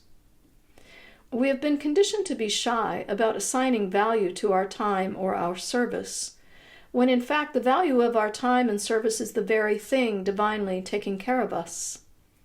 Maybe seeing fewer clients for longer periods of time feels better than stacking them up one after another, hour after hour. Maybe instead of offering one-time appointments, you require clients to commit to a series of sessions because this aligns with your intention to ensure sustaining impact. Maybe you work more intuitively connected in the afternoons, or you feel more joyful working from home, or you need entire months off to recharge. When you align your schedule with your highest joy, nurturance, rhythms, and ease, you ensure you are in highest service to self and our awakening world. Next, find your true divine center and let that be your guide relentlessly. Many awakening people are changing careers and becoming service providers. If you're just starting out, be mindful to allow yourself plenty of time to get grounded in and guided by higher truths and opportunities. Often, people just starting out are driven more by a fear of lack or an egoic desire to change others, and this can lead to offering services before there's enough skill or offering services that are simply not helpful. Take plenty of time to ground yourself in loving intention and practice extensively with friends and family before going public. Importantly, approach every practice session with the same focus and boundaries you would have in a professional setting. In-person or online practice sessions over wine in your pajamas will not prepare you for someone in spiritual crisis who needs skilled care. Next, while we always want to meet clients where they are, we also need to remember that we're meeting them where we are as well. If you're in a funk and things are just not grooving for you at the time of a client's appointment, it's okay to reschedule.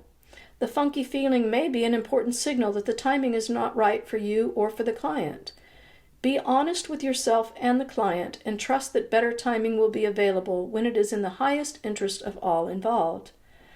This is much more helpful than the old way of doing business that was driven by obligation, forcing us just to trudge forward and try to make something happen. It is frustrating to all parties when a client shows up for a session they paid for and have been looking forward to, and the practitioner just can't be fully present. We are called to be more compassionate with ourselves now, not just with others. Next, if you are an intuitive service provider, like a channel, medium, Akashic reader, energy worker, etc., remember that these services are still evolving, and it's up to you to offer the services responsibly. There are no set of standards for regulation, training, or licensing for most intuitive modalities of support. Therefore, vulnerable clients can be harmed by unskilled or arrogant practitioners who overstep their bounds. If you're not trained in medical or mental health diagnosis, it can be both unethical and dangerous to outright diagnose a client with a condition or refute a diagnosis they've been given by a trained medical or mental health professional. Awakening individuals can have all manner of physical symptoms and be all over the place mentally as they're integrating their experiences and managing transitional stages. It can be very difficult to know all that is at play in someone's symptoms or behaviors. Outright diagnosing a client can inflict more fear and confusion than they may already have, as well as trigger deeper issues with which you may be unaware. If you suspect a client has a particular condition, you can let them know of your suspicions if you feel that is necessary, but be clear about the limits of your knowledge. If you suspect a client may need licensed medical or mental health care, gently suggest they explore that avenue of support. Next, talk to peers with more experience when necessary. Related to the previous note, if you're a trained mental health professional and are starting to see more clients with signs of spiritual awakening, see chapters 2 and 6, before you assume any particular diagnosis, it can be helpful to talk with other professionals who are well versed in the care of spiritually awakening clients. The Buddha at the Gas Pump website and the Spiritual Emergence Network website are both excellent referral resources. You can also check with your state and national associations for these peers as well. This same guidance holds true for all practitioners. If you're supporting a client through a complex or new-to-you issue, it can be extremely helpful to talk with peers who have more experience or expertise in the field of work than you do. Next, many therapists and counselors are starting to realize that the traditional psychotherapeutic and talk-based models are too limiting to work with people who are struggling with spiritual awakening. Approaches that only engage the mind can be problematic for clients for whom it would be more helpful to go inward for clarity and calm. Therapists and counselors themselves are often finding the same challenge from their side. They seek to focus less on talk and more on discovering what healing perspectives are available in quiet internal awareness. State and national mental health associations can address this evolving challenge by engaging in open dialogue with their members about the realities of our awakening world and prioritizing research on new psychospiritual methodologies. And practitioners can be a great help to these associations and to each other by speaking up about their experiences in working with clients in spiritual crisis or confusion, and/or about the professional challenges they're having as a result of their own spiritual awakening. And lastly, for therapists who are working with people with awakening experiences and want to start the process of educating themselves more, helpful books to read include Spiritual Emergency by Stan Groff and Breaking Open, Finding a Way Through Spiritual Emergencies by Jules Evans and Tim Reed. Information for spiritual leaders. Spiritual communities are in the eye of the awakening storm and everywhere along its path. Community models are changing rapidly, with more individuals leading private groups and more organizations grappling with how best to serve their awakening and often dwindling congregations. Individuals leading their own communities are playing the role of group facilitator while also vulnerably awakening through and right in front of their groups. And organizational leaders, their staff, and the umbrella associations to which they belong are all part and parcel of collective support and collective confusion, as they too are all at differing levels of awakening.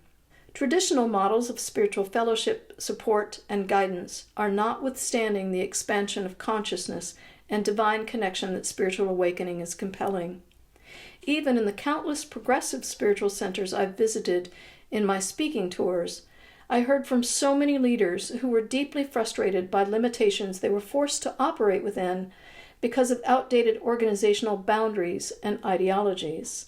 And that energy of frustration and limitation radiated right out into the congregations, where the needs of the people were the exact opposite. It was blatantly obvious which leaders were able to, or doubly determined to, do their work with joyful flexibility, and which ones were not. And the corresponding sense of spacious joy, or absence thereof, was palpable in their congregations. Individuals who lead their own private communities often face this same challenge when they do not trust themselves enough to let their leadership and offerings evolve at the same pace they themselves are. They can have a fear of not being able to predict or navigate the unknown, or a concern that their community members may not be ready for the information or capacities that are becoming more apparent in them. I went through this personally when my work shifted from offering teachings based on the wisdom I gleaned in my own metaphysical experiences to having to trust my ability to channel consensus, the large collective of beings that started coming through me 20 years after my awakening began. Following are tips that can help spiritual community leaders who are reshaping their leadership, organizations, and offerings to help meet the ever-shifting needs of our awakening world. First, let the voice that speaks in your leadership role be sourced from all aspects of your divine nature, especially big, jolly love. If you're not feeling truly buoyed by your teachings or sermons, or you are not uplifted by the very way in which you deliver those teachings or sermons, that dampened or repressed energy is imbued in the messages you are delivering. The more you allow the divine as you to be both messenger and message, the more resonant and impactful your service can be. This requires that you check your spiritual ego and prioritize the exploration of and trust in your own divine truths, and then put those truths front and center with your congregation, your boards of directors, donors, and volunteers. For some leaders, this may in fact result in you having to leave the community you currently lead, but you will have planted an important seed of change in the fertile soil you leave behind, and freed yourself up to serve more authentically. Next, remember that you or your center may be the first place someone who is awakening turns to for support. This means that all leaders and staff need to know how to hold safe space for awakening individuals. It's important that you let people know they will be met unconditionally where they are, even if you and your staff are not in the same place. Through this book, you can see there are numerous things at play for someone integrating an STE and managing their way through transitional stages of awakening. Understanding the signs and the range of challenges can help you listen with an open heart, ask insightful questions, and consider how to keep them grounded in love. This material can also help you realize the same signs and range of challenges you and your staff may be facing as well. Next, be prepared to handle shifting community dynamics. While awakening individuals face a range of challenges that require gentle understanding and support, so too can those who do not feel their awakening fast enough. As community members come forward to share their transformative experiences or journeys, this can cause other members to feel jealous or judgmental, or make them believe they've somehow failed or are unworthy of such gifts. Remind your community members that the ego can cause all manner of confusion for everyone in these times. It will be important to speak open and frequently about how everyone is on their own unique journey, and every stage is important not only to the individual but to the collective as a whole. If everyone woke up the same way, our world would be a mess. One who awakens slowly or methodically may be unwittingly providing stability for themselves, their loved ones, and the collective, or they may be on a personal journey that is more about depth of key life themes than breadth of vast experiences. Next, normalize awakening. Related to the previous point, by speaking openly about awakening with your staff and congregants and encouraging everyone to recognize the signs and challenges involved, you can shift the tone of the topic away from stigma, fear, and confusion and into an upbeat tone of celebration and wonder. For leaders who have had STEs themselves, facing your own fear of judgment and ostracism and speaking your truth can be a powerful catalyst for needed change within your organization. Remember, the lineage of spiritual traditions upon which your center was founded originated in mysticism. Mysticism, direct experiential knowing, is as old as spirituality, and we are called to bring this direct experiential knowing out of the realm of ancient wisdom and into the realm of present knowing. Next, let your awakening community members add to the divine wisdom you share. For every spiritual lesson you quote from a book or a notable teacher, there is likely an equally powerful embodied experience of a spiritual lesson being held as a secret within some of your community members. As you normalize awakening and create safe space for people to share their awakening experiences, you will find that divine wisdom is available and rising up ever more in present moment awareness. Be curious about the wisdom gleaned in those who have had STEs. Learn the details, the perspectives, the impact, and you will see these things beautifully illuminate and confirm spiritual teachings found in ancient texts. This is especially important in churches and other organized spiritual centers. Awakening experience may be driving some people out of traditional spiritual institutions, but they're also driving some people into them. So use the blessing of these gifts. By inviting awakening congregants to contribute to the wisdom shared from the pulpit, you ensure the mobilization of ever greater awakening potential throughout your communities. And lastly, global and national spiritual associations can address changes needed in their organizational affiliates by prioritizing open dialogue about the support and resources their members need to robustly serve a rapidly awakening world. Spiritual leaders can be a great help to these associations and to each other by speaking up about the challenges they face in working with communities that are yearning more for divine experience and not just information. They can also help by speaking openly about their own yearning to lead from a deeper personal divine connection, to be more of an embodied messenger. Chapter 9, Guidance for Media Representatives. For those who serve our awakening world through public media platforms, thank you. You have the power to help mobilize our evolution in healing and inspiring ways on a global scale, so your work is incredibly important to our awakening journeys. I recognize and enthusiastically celebrate your contribution to humanity at this exciting time. Every day, more and more people are coming out with their incredible awakening stories, and every day, more and more people are creating podcasts, publications, and other media outlets to explore these stories. Many well-established programs are expanding their focus to include discussions about awakening as well. I've been an interviewee on a variety of these programs, and occasionally I contribute articles to publications that focus on spiritual matters. I have also provided consultations for people who are spiritual program hosts and/or guests, and who are publishers of or contributors to spiritual materials. I offer these tips based on all of these experiences. First, when interviewing an STE experiencer, understand that they can be extremely vulnerable and may still be integrating their experience or still learning how to talk about what happened. As you can see in the first part of this book, individuals awakening through STEs are dealing with a wide variety of issues. Seek to understand not just the wisdom they gleaned in their experience, but how it impacted their life and whether they have a sense of well-being now. This information will be helpful for your audience in many ways, especially since many of them have faced or will soon be facing some of the same issues as your guest. Next, remember that an STE does not give us all the wisdom in the universe.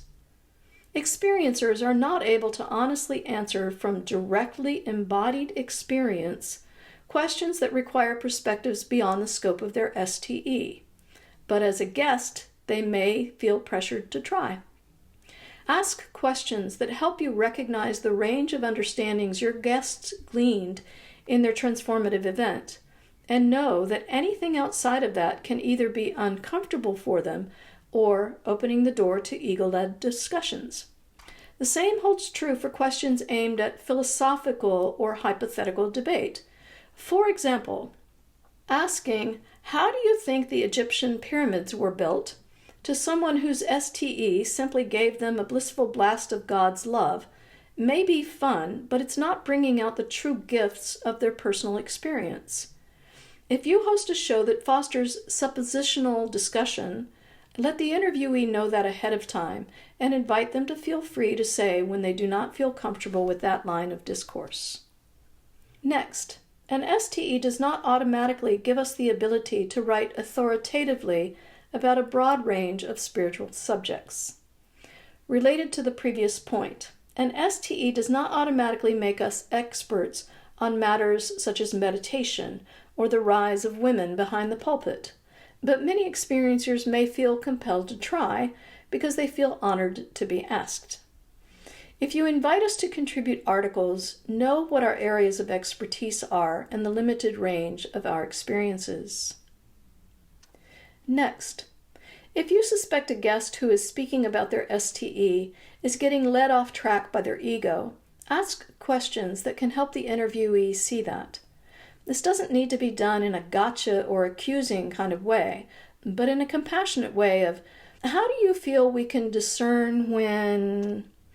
This can help your audience members see that this is a real challenge that experiencers have to deal with, and they can also identify when they may in fact do the same thing themselves.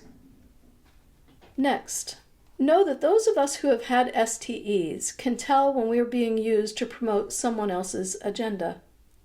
The problem here is not just that it's exploitive, it's also that the gifts available through our experiences are being reduced or missed altogether because the host is trying to reshape or co-opt them for their own purpose. If you have a framework or lens through which you're going to interview a guest because it helps promote your book, course, events, or niche brand, be clear about that up front so the guests can decide whether or not they want to be part of your promotional strategy. Next, the frameworks in which we share our stories and journeys are important. Spiritually transformative experiences and awakening journeys catalyze perspectives grounded in healing, collaboration, and love.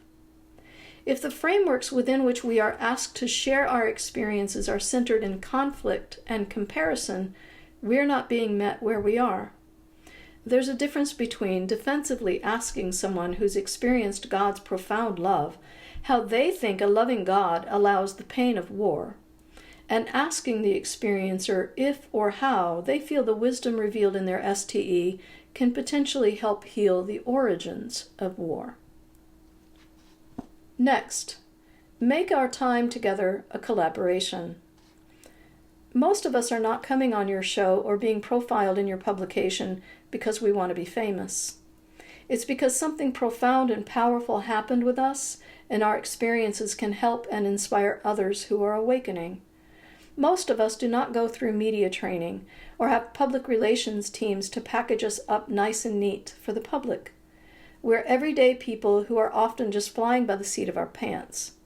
Therefore, it's very helpful when hosts or assistants tell us exactly what they need ahead of time and when they need it.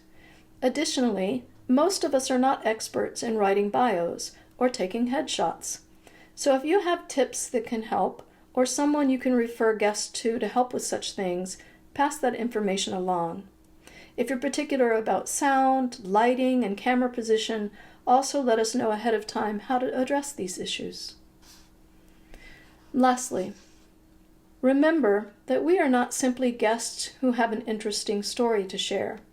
Some of us are traumatized, some of us are still integrating our experiences and may still be a little bit disoriented, some of us are struggling with ego, some of us are scared of retribution, rejection, or expectations that we have to know more beyond what we gleaned in our experiences.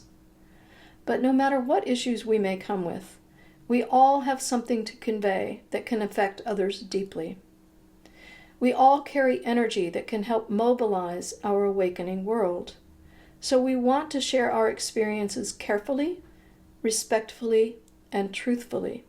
We want to share our stories well, not just for ourselves or for you or even for the world. We want to share our stories well to honor divine truth itself. We want to incite love the way that love incited us.